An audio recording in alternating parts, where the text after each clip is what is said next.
Hi every one, എല്ലാവർക്കും great morning. ഇന്നത്തെ G ടിയിലേക്ക് എല്ലാവരും ഹാർദവമായിട്ട് സ്വാഗതം ചെയ്യുന്നു. അതിനോടൊപ്പം തന്നെ ഒരു ബിലേറ്റഡ് ആയിട്ടുള്ള ഈദ് മുബാറക്ക് കൂടി എല്ലാവർക്കും വിഷയമാണ്. കഴിഞ്ഞ ഒരു മാസമായിട്ട് നമ്മൾ നോമ്പുമായി ബന്ധപ്പെട്ട് ഫാസ്റ്റിങ്ങൊക്കെയായി ബന്ധപ്പെട്ട് വ്രതത്തിൻ്റെ പല തലങ്ങൾ, വ്രതത്തിൻ്റെ പല പ്രതലങ്ങളിലൂടെ നമ്മൾ സഞ്ചരിച്ചുകൊണ്ടിരിക്കുകയായിരുന്നു. അപ്പോൾ ഇന്നത്തെ ജി ടിയുടെ ടോപ്പിക്കായിട്ട് നമ്മൾ ചൂസ് ചെയ്തത് സെലിബ്രേഷൻ ഓഫ് എ സീക്കർ എന്നുള്ളതാണ്.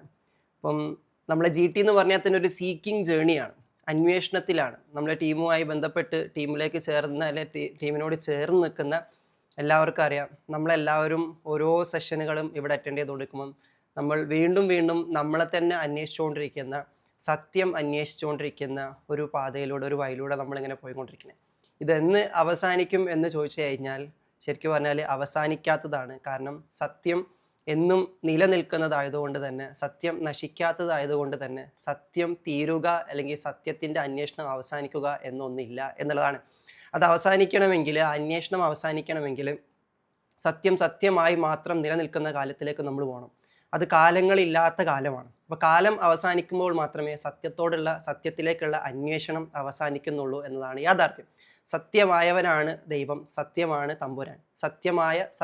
സത്യത്തെ സൃഷ്ടിച്ച സത്യമായ തമ്പുരാൻ സൃഷ്ടിക്കപ്പെട്ടതുമല്ല, കാലം അവന് ബാധകവുമല്ല. അപ്പോൾ കാലത്തിൻ്റെ അകത്തിരുന്നു കൊണ്ട് കാലം തീരുമ്പോൾ മാത്രമേ ഈ കോലത്തിൻ്റെ പുറത്തും ഈ കാലത്തിനും അപ്പുറത്തുള്ള സത്യമായവനെ നമുക്ക് ദർശിക്കാൻ വേണ്ടി പറ്റുള്ളൂ. അപ്പോൾ കാലം ബാധിക്കുന്ന നമ്മൾക്ക് തൽക്കാലം എന്ത് ചെയ്യാം, ഇങ്ങനെ അന്വേഷിച്ചുകൊണ്ടേയിരിക്കുക എന്നുള്ളതാണ്. അപ്പോൾ ഏതായാലും ആഘോഷമാണ് വിഷയം. ആരാധനയും ആഘോഷവും സമ്മേളിക്കുന്ന ഒരു പോയിന്റ് ഉണ്ട്. അപ്പോൾ പലപ്പോഴും നമ്മൾ ഈ പെരുന്നാൾ എന്നൊക്കെ പറയുന്ന ഒരു സമയം വലിയ ആരാധനകളൊക്കെ കഴിഞ്ഞ് അതിന് ആഘോഷിക്കാനുള്ള നിമിഷമായിട്ടാണ് പലരും കാണാറുള്ളത്. എന്നാൽ നേരെ തിരിച്ച് ചിന്തിക്കുകയാണെങ്കിൽ ശരിയായിട്ടുള്ള ഒരു സീക്കറിന് പ്രത്യേകമായിട്ട് ഒരു പെരുന്നാളിൻ്റെ ഒരു ആഘോഷത്തിൻ്റെ ആവശ്യമില്ല എന്നുള്ളതാണ്. ഒരു സീക്കർ എന്ന് പറയുമ്പം അവൻ്റെ സീക്കിംഗ് തന്നെ ആഘോഷമാണ്. 30 ദിവസം എടുത്തിട്ടുള്ള വ്രതം എന്ന് പറഞ്ഞാൽ ഒരു അന്വേഷണമാണ്. നമ്മളുടെ ഓരോരുത്തരുടെയും ഉള്ളിലുള്ള ആഘോഷം പെരുന്നാൾ കണ്ടെത്താനുള്ള ഒരു അന്വേഷണമാണ്. ആ അന്വേഷണം എങ്ങനെയെന്ന് ചോദിച്ചു കഴിഞ്ഞാൽ സാന്റിയാഗോനെ ഒരു സീക്കറായിട്ട് ഉപമിക്കുകയാണെങ്കിൽ കഥ പറയുമ്പം എളുപ്പത്തിൽ മനസ്സിലാക്കാൻ പറ്റും എന്നുള്ളതുകൊണ്ടാണ്. സാന്റിയാഗോ എന്ന് പറയുന്ന നിധി അന്വേഷിച്ചു പോകുന്ന, പെരുന്നാൾ അന്വേഷിച്ചു പോകുന്ന, ആഘോഷം അന്വേഷിച്ചു പോകുന്ന ഒരു സീക്കറെ ഒരു കഥാപാത്രമാക്കി എടുത്താൽ ആ സീക്കറുടെ ആഘോഷം ആദ്യഘട്ടത്തിൽ നിധി എപ്പോഴാണോ കണ്ടെത്തുന്നത്, നിധിയിലേക്ക് എപ്പോഴാണോ ചേരുന്നത്, അപ്പോഴാണ് അവൻ്റെ ആഘോഷം.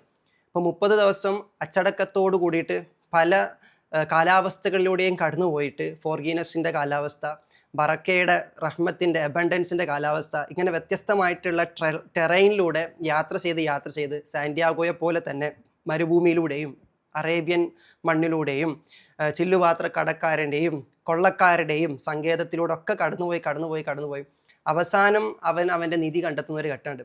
അവിടെയാണ് സാന്റിയാഗോയുടെ പെരുന്നാൾ എന്ന് നമ്മൾ മനസ്സിലാക്കിയത്.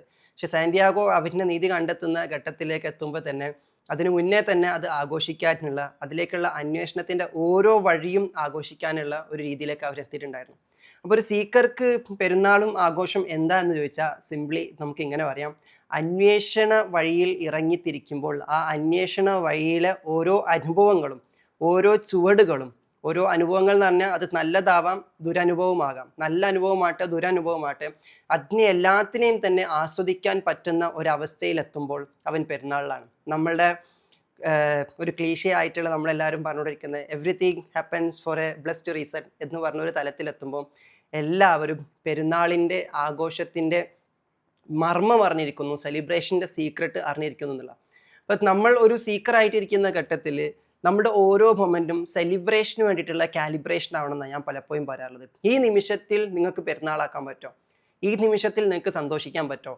ആർക്കാണ് ശരിയായിട്ട് സന്തോഷിക്കാനും ആഘോഷിക്കാനും പറ്റുക എന്നൊരു ചോദ്യം അവിടെ ഉണ്ട്. അതിലൊരു കാര്യം ഉറപ്പാണ്, ഒരു സീക്കർക്ക് എപ്പോഴും ശരിയായി സന്തോഷിക്കാനും ആഘോഷിക്കാനും പറ്റും.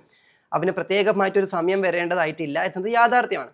അപ്പോൾ ആർക്കാണ് ശരിക്ക് ആഘോഷിക്കാനും സന്തോഷിക്കാനും പറ്റുക എന്ന് ചോദിച്ചു കഴിഞ്ഞാൽ അത് നമുക്ക് ചുരുക്കത്തിൽ എളുപ്പത്തിൽ വേണമെങ്കിൽ ഇങ്ങനെ പറയാം, ഓരോ നിമിഷത്തെയും ആഘോഷമാക്കാൻ സാധിച്ചവൻ. അതിന് നമ്മൾ പറയാം മൈൻഡ്ഫുൾനെസ്. ഈ നിമിഷത്തിൽ ജയിക്കാം. ചിലപ്പോൾ നമ്മൾ ഈ നിമിഷം ഇരിക്കുന്നത് നാറിലായിരിക്കാം, നമ്മളൊരു പക്ഷേ നരക തുല്യമായിട്ടുള്ള അനുഭവത്തിലായിരിക്കാം ഇരിക്കുന്നത്, തീയിലിട്ട് കരിക്കുന്നത് പോലെ, അല്ലെങ്കിൽ നെഞ്ചത്തെന്തോ കല്ലിറക്കി വെച്ചതുപോലെ, അല്ലെങ്കിൽ കല്ല് കയറ്റി വെച്ചതുപോലെയൊക്കെയുള്ള വളരെ പ്രയാസകരമായിട്ടുള്ള അനുഭവത്തിലായിരിക്കാം. പ്രത്യേകിച്ച് ഇപ്പം നമ്മുടെ വിദേശത്തുള്ള ആളുകളൊക്കെ യുദ്ധത്തിൻ്റെ ഭീതിയിലേക്ക് കഴിഞ്ഞുകൊണ്ടിരിക്കുന്ന സമയത്ത് വല്ലാത്ത പ്രയാസത്തിൽ ഭയപ്പെട്ട് താമസിക്കുന്ന കുറേ പേരുണ്ട്. പലരും അവിടുന്ന് നാട്ടിലേക്ക് തിരിച്ചു വരാൻ വേണ്ടി ശ്രമിക്കുന്നവർ, നാട്ടിലേക്ക് തിരിച്ചെത്തിയവർ, അങ്ങനെയുള്ളവരൊക്കെ ഉണ്ട്. എൻ്റെ ഒരു സുഹൃത്തുമായിട്ട് സംസാരിച്ചപ്പം അവർ പറഞ്ഞ അവരുടെ ഫാമിലിയിലെ 5-8 ആളുകൾ വിദേശത്തുണ്ടായിരുന്നു. അവർക്ക് ഈ യുദ്ധത്തിൻ്റെ ഭീതിയൊക്കെ ഉണ്ടായിട്ട് തിരിച്ച് നാട്ടിലേക്ക് വരാൻ ഒരാൾക്ക് മാത്രം 1.5 ലക്ഷത്തോളം രൂപ ടിക്കറ്റ് ഫെയർ കൊടുത്തിട്ട് 8-10 പേര് ഫാമിലിയിൽ 5-8 പേര് ഒരുമിച്ച് നാട്ടിലേക്ക് വന്നിരിക്കാന്നുള്ള. എൻ്റെ വേറൊരു സുഹൃത്ത് ഒരു അധ്യാപികയായിട്ട് ജോലി ചെയ്യുന്ന ഒരു സുഹൃത്തുണ്ട് വിദേശത്ത്. ആളുമായിട്ട് സംസാരിച്ചപ്പം അവരെ സ്കൂളിൽ നിന്നൊക്കെ പേടിച്ചിട്ട് പലരും വെക്കേറ്റ് ചെയ്ത് പോവാണ്, പുറത്ത് പറയാനായിട്ട് എന്നൊക്കെ പറഞ്ഞു. ഇത് കേൾക്കുമ്പോൾ പല ആൾക്കാരും ഭയങ്കര ഭയവിഹ്വലരായിട്ട് അല്ലെങ്കിൽ ഒരു ഭീതിയോട് കൂടിയിട്ടൊക്കെ അതിന് നോക്കിക്കാണും. വാട്ട് എവർ ഇറ്റ് ഈസ്, ഇത്തരത്തിലുള്ള ഒരു ഭീതിജനകമായിട്ടുള്ള ഒരു ഘട്ടത്തിൽ ഇങ്ങനെ ഇരിക്കുമ്പോൾ തന്നെ മറ്റു ചില സുഹൃത്തുക്കളോട് വിളിക്കുന്ന സമയത്ത് ഞാൻ ചോദിച്ചു എങ്ങനെയുണ്ട് പെരുന്നാൾ എന്ന് ചോദിക്കുമ്പോൾ അവർ പറഞ്ഞത് ഇപ്രാവശ്യം ഫയർ വർക്ക്സ് കുറച്ച് കൂടുതലായിരുന്നു എന്നുള്ളതാണ്. നമുക്ക് പൈസ ചിലവാക്കേണ്ടി വന്നിട്ടില്ല, ഇൻ്റർനാഷണലി എന്താ പറയുക സ്പോൺസേർഡ് ആയിട്ടുള്ള ഫയർ വർക്ക്സാണ് നമുക്ക് കിട്ടിക്കൊണ്ടിരിക്കുന്നത്. അതുകൊണ്ട് പ്രത്യേകിച്ച് കൂട്ടമായിട്ട് ആയിരിക്കും ഫയർ വർക്കിൻ്റെ ആവശ്യം വന്നിട്ടില്ല, എല്ലാവർക്കും ഒരുമിച്ചിട്ട് സ്പോൺസേർഡ് ആയിട്ടുള്ള ഫയർ വർക്ക് ഇടുന്നു. അങ്ങനെയും നോക്കി കാണുന്ന ആളുകളുണ്ടെന്നുള്ള. അതിൻ്റെ അകത്തും ചെറിയൊരു തമാശയോട് കൂടിയിട്ട് ചെറിയൊരു ഈസിനെസ്സോട് കൂടിയിട്ട് അതിൽ നോക്കി കാണുന്ന ആളുകൾ. അപ്പോൾ ഓരോ നിമിഷത്തെയും ആഘോഷമാക്കാൻ പറ്റുന്ന, സന്തോഷമാക്കാൻ പറ്റുന്ന, ഈസിയർ ആക്കാൻ പറ്റുന്നവരാണ് ശരിക്ക് ഈ നോമ്പെടുത്തിട്ട് പെരുന്നാൾ ആഘോഷിക്കാൻ പാകപ്പെട്ടവരെന്നാണ് ഞാൻ പറയാം. ഉദാഹരണത്തിന് തന്നെ ഒരു ബിസിനസ്സുകാരൻ, അവൻ്റെ നോമ്പ് എന്താണ്, അവൻ്റെ വ്രതം എന്താണ് എന്ന് ചോദിച്ചു കഴിഞ്ഞാൽ അവന് ഒരു മാസം നീണ്ടു നിൽക്കുന്ന വ്രതമല്ല, അതിനും അപ്പുറത്തേക്ക് ചിലപ്പോൾ വർഷങ്ങൾ നീണ്ടു നിൽക്കുന്ന കഠിനമായിട്ടുള്ള തപസ്സിന് സമാനമായിട്ടുള്ള അച്ചടക്കത്തിലൂടെ അവൻ കടന്നു പോകുന്നുള്ള. അവസാനം അവൻ്റെ അച്ചടക്കത്തിന് പാകപ്പെട്ടിട്ടുള്ള അതിന് വേണ്ട വിധത്തിലുള്ള സന്തോഷങ്ങൾ, വിജയങ്ങൾ, നേട്ടങ്ങൾ അവന് വരുന്ന സമയത്ത് ശരിക്കും അപ്പോഴാണ് അവൻ്റെ പെരുന്നാൾ ഉണ്ടാകുന്നത്.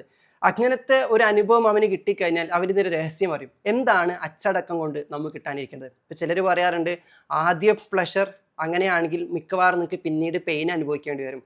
പണ്ട് ഈ നമ്മൾ ഈ അഡിക്ഷനും അതുപോലെ തന്നെ ഡ്രഗ്സും ഒക്കെ ആയിട്ട് ബന്ധപ്പെട്ട ക്യാമ്പയിൻ നടത്തുമ്പം സ്കൂളിൽ ഈ നമ്മൾ പറയാറുണ്ട് ഈ പുകയില വിരുദ്ധ റാലി ഒക്കെ നടത്താറുണ്ട്. അപ്പോൾ പണ്ട് സ്കൂളിൽ ഈ പ്ലക്കാർഡൊക്കെ ഉണ്ടാക്കുമ്പം അതിൽ സിഗരറ്റിൻ്റെ ഒരു കുറ്റി വരച്ച് വെച്ചിട്ട് അതിൻ്റെ അടിയിലേക്ക് എഴുതി വെക്കുന്നതാണ്, ഒന്നെങ്കിൽ ഫസ്റ്റ് പ്ലഷർ പിന്നീട് പെയിൻ. അപ്പോൾ സിഗരറ്റ് ഫസ്റ്റ് വലിക്കുന്ന സമയത്ത് നല്ല പ്ലഷർ ആയിരിക്കും, പക്ഷെ പിന്നീട് അതിൻ്റെ പെയിന് നമ്മൾ അനുഭവിക്കേണ്ടി വരും.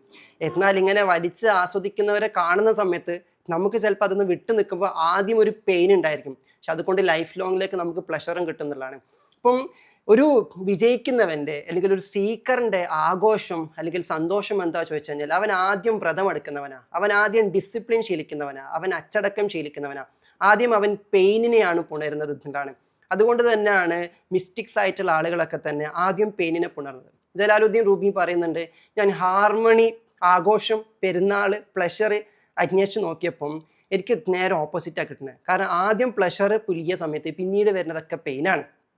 അവിടെയാണ് മനുഷ്യൻ്റെ വികാരങ്ങളോടുള്ള സംഘട്ടനം എന്ന് പറഞ്ഞത്. ആ വികാരങ്ങളോടുള്ള സംഘട്ടനമൊക്കെ തന്നെയാണല്ലോ ഏറ്റവും വലിയ പെരുന്നാൾ. അങ്ങനെ നോക്കുമ്പോൾ നമ്മളോട് ചോദിക്കേണ്ട കാര്യം, നമ്മൾ ഒരു മാസമൊക്കെ അനുഷ്ഠിച്ച വ്രതത്തിലൂടെ നമ്മൾ ആ പെയിൻ അല്ലെങ്കിൽ ആ ഡിസിപ്ലിൻ അത് നമ്മൾ അച്ചീവ് ചെയ്തോ, അത് അറ്റൈൻ ചെയ്തോ, എന്ത് കാര്യം പിൻപെടും ആദ്യം അതിൻ്റെ പെയിൻ പാർട്ടെന്ന് നമുക്ക് തോന്നിപ്പിക്കുന്ന, ഡിസ്കംഫേർട്ടായിട്ട് തോന്നിപ്പിക്കുന്ന അച്ചടക്കത്തിന് കൊടുക്കേണ്ട ഒരു വേദനയുണ്ട് അല്ലെങ്കിൽ ഒരു വിലയുണ്ട്. അത് കൊടുക്കാൻ നമ്മൾ സജ്ജമായിട്ടുണ്ടെങ്കിൽ ഞാൻ പറയും അടുത്ത ഒരു വർഷത്തേക്ക് വണ്ടി ഓടിക്കാൻ നമ്മൾ തയ്യാറാണ്. അങ്ങനെയുള്ളവർക്കുള്ളതാണ് ആഘോഷം.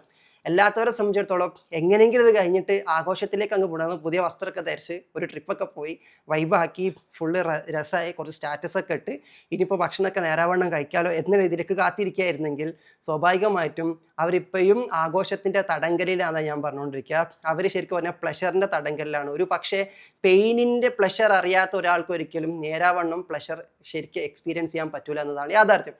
അവിടെയാണ് റൂബിൻ പറഞ്ഞത്, ഞാൻ ഹാർമണി അന്വേഷിച്ച് പോയപ്പം എനിക്ക് കംപ്ലീറ്റ് ഡിസ്ഹാർമണി ആയിരുന്നു കിട്ടിയിട്ടുണ്ടായിരുന്നത്. എന്നാൽ പിന്നീട് ഞാനൊരു തീരുമാനം എടുത്തു, ഇനി ഞാൻ ഡിസ്ഹാർമണി സീക്ക് ചെയ്യുന്നു. ഡിസ്ഹാർമണി സീക്ക് ചെയ്തതിൽ എന്തുണ്ടായെന്ന് ചോദിച്ചു കഴിഞ്ഞാൽ ഡിസ്ഹാർമണിയെ എംബ്രേസ് ചെയ്യാൻ തയ്യാറെന്ന ഒരാളെ തേടി വരുന്നതാണ് ഹാർമണി എന്ന് പറയുന്നത്. ദാറ്റ് മീൻസ് എനിക്ക് സൗഖ്യങ്ങൾ വേണ്ട എന്നതിനുള്ള കാരണം റൂമി പഠിപ്പിക്കുന്നത് സൗഖ്യങ്ങളില്ലാത്ത അവസ്ഥയെ പുണർന്ന് അതിൽ അതിജയിക്കാനും അതിൽ അതിജീവിക്കാനും വേണ്ടിയിട്ട് നമ്മളെടുക്കുന്ന ഒരു എഫേർട്ടും ഒരു ഡിസിപ്ലിനും ഉണ്ട്. അതാണ് നിങ്ങൾക്ക് കംഫർട്ടുകൾ ഉണ്ടാക്കണമെങ്കിൽ നിങ്ങളെപ്പോഴും ഡിസ്കംഫർട്ടുകൾ ഇഷ്ടപ്പെടുന്ന ഒരാളാകണം എന്ന് പറയാനുള്ള കാരണം.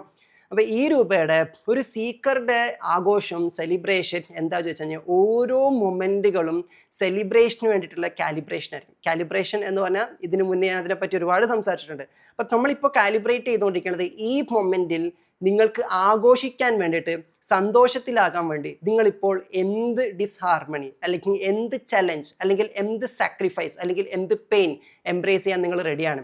ഇപ്പോൾ ചോദിക്കുമ്പം വലിയ കുഴപ്പമൊന്നും ഉണ്ടായിരിക്കില്ല. കാരണം ഓൾറെഡി നിങ്ങൾ മെഡിറ്റേഷൻ എന്ന ചലഞ്ച് നിങ്ങൾ എടുത്തു കഴിഞ്ഞു. ഇന്ന് രാവിലെ നേരത്തെ എണീക്കണം, സൺഡേ ആണ്, ഒന്ന് ഉറങ്ങാമായിരുന്നു. അതുകൊണ്ട് തന്നെ ഇന്ന് പൊതുവേ കാണുന്നതിൽ ആൾക്കാർ കുറവാണ്. കാരണം പെരുന്നാളിലൊക്കെ ആയിട്ടുള്ള ക്ഷീണമൊക്കെ തീർക്കാൻ ഒരു ഉറക്കമാണ്, മയക്കമാണ്. അപ്പോൾ ആ ഉറക്കത്തിൻ്റെ അവസ്ഥയിൽ നിന്ന് അത് മാറ്റി വെച്ചിട്ട് നിങ്ങൾ ഡിസ്ഹാർമണി പുണർന്നു. പക്ഷെ ആ ഡിസ്ഹാർമണി പുണർന്നിട്ട് ഉറക്കമൊക്കെ മാറ്റി വീഡിയോയിലേക്ക് ഇങ്ങനെ വന്നിരിക്കുന്ന സമയത്ത് ആദ്യം ഒരു പെയിൻ ഉണ്ടായിരുന്നു. പക്ഷെ ഇവിടെ ഇങ്ങനെ ഇരുന്നത് കേൾക്കുന്ന സമയത്ത് ഇവിടെ ഇരിക്കുന്ന ഓരോരുത്തർക്കുള്ളിൽ ഉണ്ടാകുന്ന ഫീലിംഗ് എന്താണ്? പെരുന്നാളാണ്, സാറ്റിസ്ഫാക്ഷനാണ്, കണ്ടൻമെൻ്റ് ആണ്.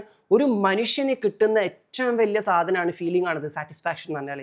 അത് ഒരു റിസൾട്ട് കിട്ടുമ്പോണ്ടാവണതല്ല. തൃപ്തി എന്നത് ഭയങ്കര സംഭവമാണ്. ഭൂമിയിൽ മനുഷ്യൻ ചെയ്യുന്ന ആരാധനാ കർമ്മങ്ങളുടെ ഒക്കെ വ്യാപ്തി അല്ലെങ്കിൽ ഡെപ്തിലേക്ക് അത് പോയി സ്പർശിക്കുന്ന സമയത്ത് അവന് ഫീൽ ചെയ്യണത് തൃപ്തിയാണ്. നീ എന്തിന് ഇത് ചെയ്യുന്നു ചോദിച്ചാൽ ദൈവത്തിൻ്റെ തൃപ്തിക്ക് വേണ്ടിയിട്ടെന്ന് പറയാറുണ്ട്. ആ തൃപ്തി കിട്ടാൻ വേണ്ടിയിട്ട് നീ എന്തിനത് ചെയ്തു? അൺകണ്ടീഷണലി. ഞാൻ എക്സ്പെക്ട് ചെയ്യേണ്ടത് എന്താ ചോദിച്ചു കഴിഞ്ഞാൽ, ഞാൻ എക്സ്പെക്ട് ചെയ്യേണ്ടത് ഓൺലി തൃപ്തി മാത്രമാണ്. എല്ലാവരും മെറ്റീരിയലിസ്റ്റിക് ആയിട്ട് അല്ലെങ്കിൽ മറ്റെന്തെങ്കിലും ഗുണങ്ങളോ നേട്ടങ്ങളോ ഒന്നും പ്രതീക്ഷിക്കാതെ തൃപ്തിയാണ്. ആ തൃപ്തിയെ അടുത്ത തലത്തിലേക്ക് കൊണ്ടുപോകുമ്പോൾ അവിടെ വരുന്നത്, ഇനി ആരുടെയും തൃപ്തി എനിക്ക്, എൻ്റെ ഹസ്ബൻഡിൻ്റെ തൃപ്തി എനിക്ക് കിട്ടിയിട്ടില്ലെങ്കിലും അല്ലെങ്കിൽ എൻ്റെ ബോസിൻ്റെ തൃപ്തി എനിക്ക് കിട്ടിയിട്ടില്ലെങ്കിലും ഞാൻ ചെയ്യുന്നതൊന്നും അവർ റെക്കഗ്നൈസ് ചെയ്ത് അപ്രീഷിയേറ്റ് ചെയ്തിട്ട് ആ തൃപ്തി എനിക്ക് തന്നിട്ടില്ലെങ്കിൽ കൂടി ഞാനത് പൂർണ്ണമായിട്ട് ചെയ്തിട്ടുണ്ടെന്ന് എനിക്ക് ഉത്തമമായിട്ടുള്ള ബോധ്യം ഉണ്ടാക്കുമ്പം ഈവൻ അത് ഫെയിലിയർ ആയാൽ പോലും നമുക്ക് കിട്ടുന്ന ഒരു സാറ്റിസ്ഫാക്ഷൻ ഉണ്ട്. ഇതാണ് ഒരു സീക്കറിൻ്റെ സെലിബ്രേഷൻ എന്നതുകൊണ്ട് ഉദ്ദേശിക്കുന്നത്. A seeker is not bounded upon the results. എന്താകും റിസൾട്ട് എന്നതിനെ പറ്റിയിട്ട് അവർ ബോധവാന്മാർ മാത്രമല്ല. അപ്പോഴാണല്ലോ നല്ല കാര്യങ്ങൾ ചെയ്യുക, അതിനെ നിങ്ങൾ വിട്ട് കളയുക, സെറ്റ് ഫ്രീ. നിങ്ങൾ അതിനിപ്പം തന്നെ ഉത്തരം കിട്ടോ, അവരിപ്പം തന്നെ നിങ്ങൾക്ക് അതിന് തിരിച്ചെന്തെങ്കിലും തരോ, അല്ലെങ്കിൽ പഠിച്ച തമ്പുരാൻ ഇപ്പം തന്നെ അതിന് നിങ്ങൾക്ക് എന്തെങ്കിലും ഗുണഗണമായിട്ട് നിങ്ങൾക്ക് കണ്ടീഷനായിട്ട് തരോ, അതൊന്നും നോക്കുന്നില്ല. അപ്പോൾ ഒരു സീക്രട്ട് എന്ന് പറഞ്ഞാൽ അവൻ എൻഡിൽ എക്സ്പെക്റ്റ് ചെയ്തിട്ടുണ്ടായിരുന്ന, സാന്റിയാഗോ അവസാനത്തിൽ എക്സ്പെക്റ്റ് ചെയ്തിട്ടുണ്ടായിരുന്ന, ഡെസ്റ്റിനേഷനിൽ എക്സ്പെക്റ്റ് ചെയ്തിട്ടുണ്ടായിരുന്ന ഒരു പെരുന്നാൾ ഉണ്ടായിരുന്നു. അത് നിധി കണ്ടെത്തുക എന്നുള്ളതാണ്. പക്ഷേ വഴി മധ്യേ വെച്ച് തന്നെ അതിനേക്കാളും വലിയ പെരുന്നാൾ ഈ യാത്ര തന്നെയാണ്. ഇതിലെ ഓരോ നിമിഷം തന്നെയാണ്. ആ ചില്ലുപാത്ര കടക്കാരനോട് ഇടപെട്ടപ്പോൾ ഉണ്ടായ സംവാദത്തിലൂടെ ഉണ്ടായിട്ടുള്ള അനുഭവങ്ങളാണ്. ആ ഓരോ അനുഭവവും ഓരോ ദിവസവും അവന് നഷ്ടപ്പെട്ട ആട്ടിൻപറ്റങ്ങൾക്ക് ഡബിളായിട്ട്, ഇരട്ടിയായിട്ട് ആട്ടിൻപറ്റങ്ങളെ വാങ്ങിക്കാനുള്ള സമ്പാദ്യത്തിലേക്ക് അവൻ മാറ്റിവെച്ച ഓരോ ദീനാറുകളും ഓരോ സ്വർണ്ണത്തുട്ടുകളും സ്വർണ്ണ നാണയങ്ങളും പോലും അതിങ്ങനെ വന്നു ചേരുമ്പം അവന് കിട്ടിയിട്ടുള്ളൊരു സന്തോഷം ഉണ്ടായിരുന്നു. ആ സന്തോഷമാണ് അവന് അത് എത്തിച്ചേർന്നാൽ, അല്ലെങ്കിൽ അവന് ആട്ടിൻപറ്റങ്ങൾ ഇരട്ടിയായിട്ട് കയ്യിൽ കിട്ടുന്നതിനേക്കാളും വലിയ സന്തോഷം എന്ന് തിരിച്ചറിയുമ്പം ഓരോ നിമിഷവും ആസ്വദിക്കാൻ വേണ്ടി പറ്റുന്നുണ്ട്. അപ്പോൾ ഒരു സാധാരണക്കാരനെ സംബന്ധിച്ചിടത്തോളം പെരുന്നാൾ എന്താ ചോദിച്ചു കഴിഞ്ഞാൽ 30 ദിവസം കഴിഞ്ഞിട്ട് ഒരു ദിവസം, അത് കഴിഞ്ഞാൽ അത് തീർന്നു പോകുന്നതാണ്. എന്നാൽ ഒരു സീക്കർ സെലിബ്രേഷൻ എന്ന് പറഞ്ഞു കഴിഞ്ഞാൽ സീക്കർ എപ്പോഴും ഉദ്ദേശിക്കൽ ഡെസ്റ്റിനേഷനിൽ എത്തരുതേ എന്നാണ്. കാരണം ഡെസ്റ്റിനേഷനിൽ എത്തിക്കഴിഞ്ഞാൽ അത് തീർന്നു. ഇപ്പം പലരും പറഞ്ഞ് ഞാൻ ശ്രദ്ധിച്ചിട്ടുണ്ട്, ഇപ്പം തന്നെ ഈ റീസെൻ്റ് ആയിട്ടുള്ള പെരുന്നാൾ തന്നെ ഞാൻ പലരും പറഞ്ഞത് കേട്ടിട്ടുണ്ട്. പെരുന്നാൾ എന്ന് പറഞ്ഞ് അതങ്ങ് കഴിഞ്ഞു. കല്യാണം എന്ന് പറഞ്ഞ് അതങ്ങ് കഴിഞ്ഞപ്പോൾ അതിൻ്റെ ഒരു രസം പോയില്ലേ. അതിങ്ങനെ കാത്തിരിക്കുമ്പോഴായിരുന്നു രസം.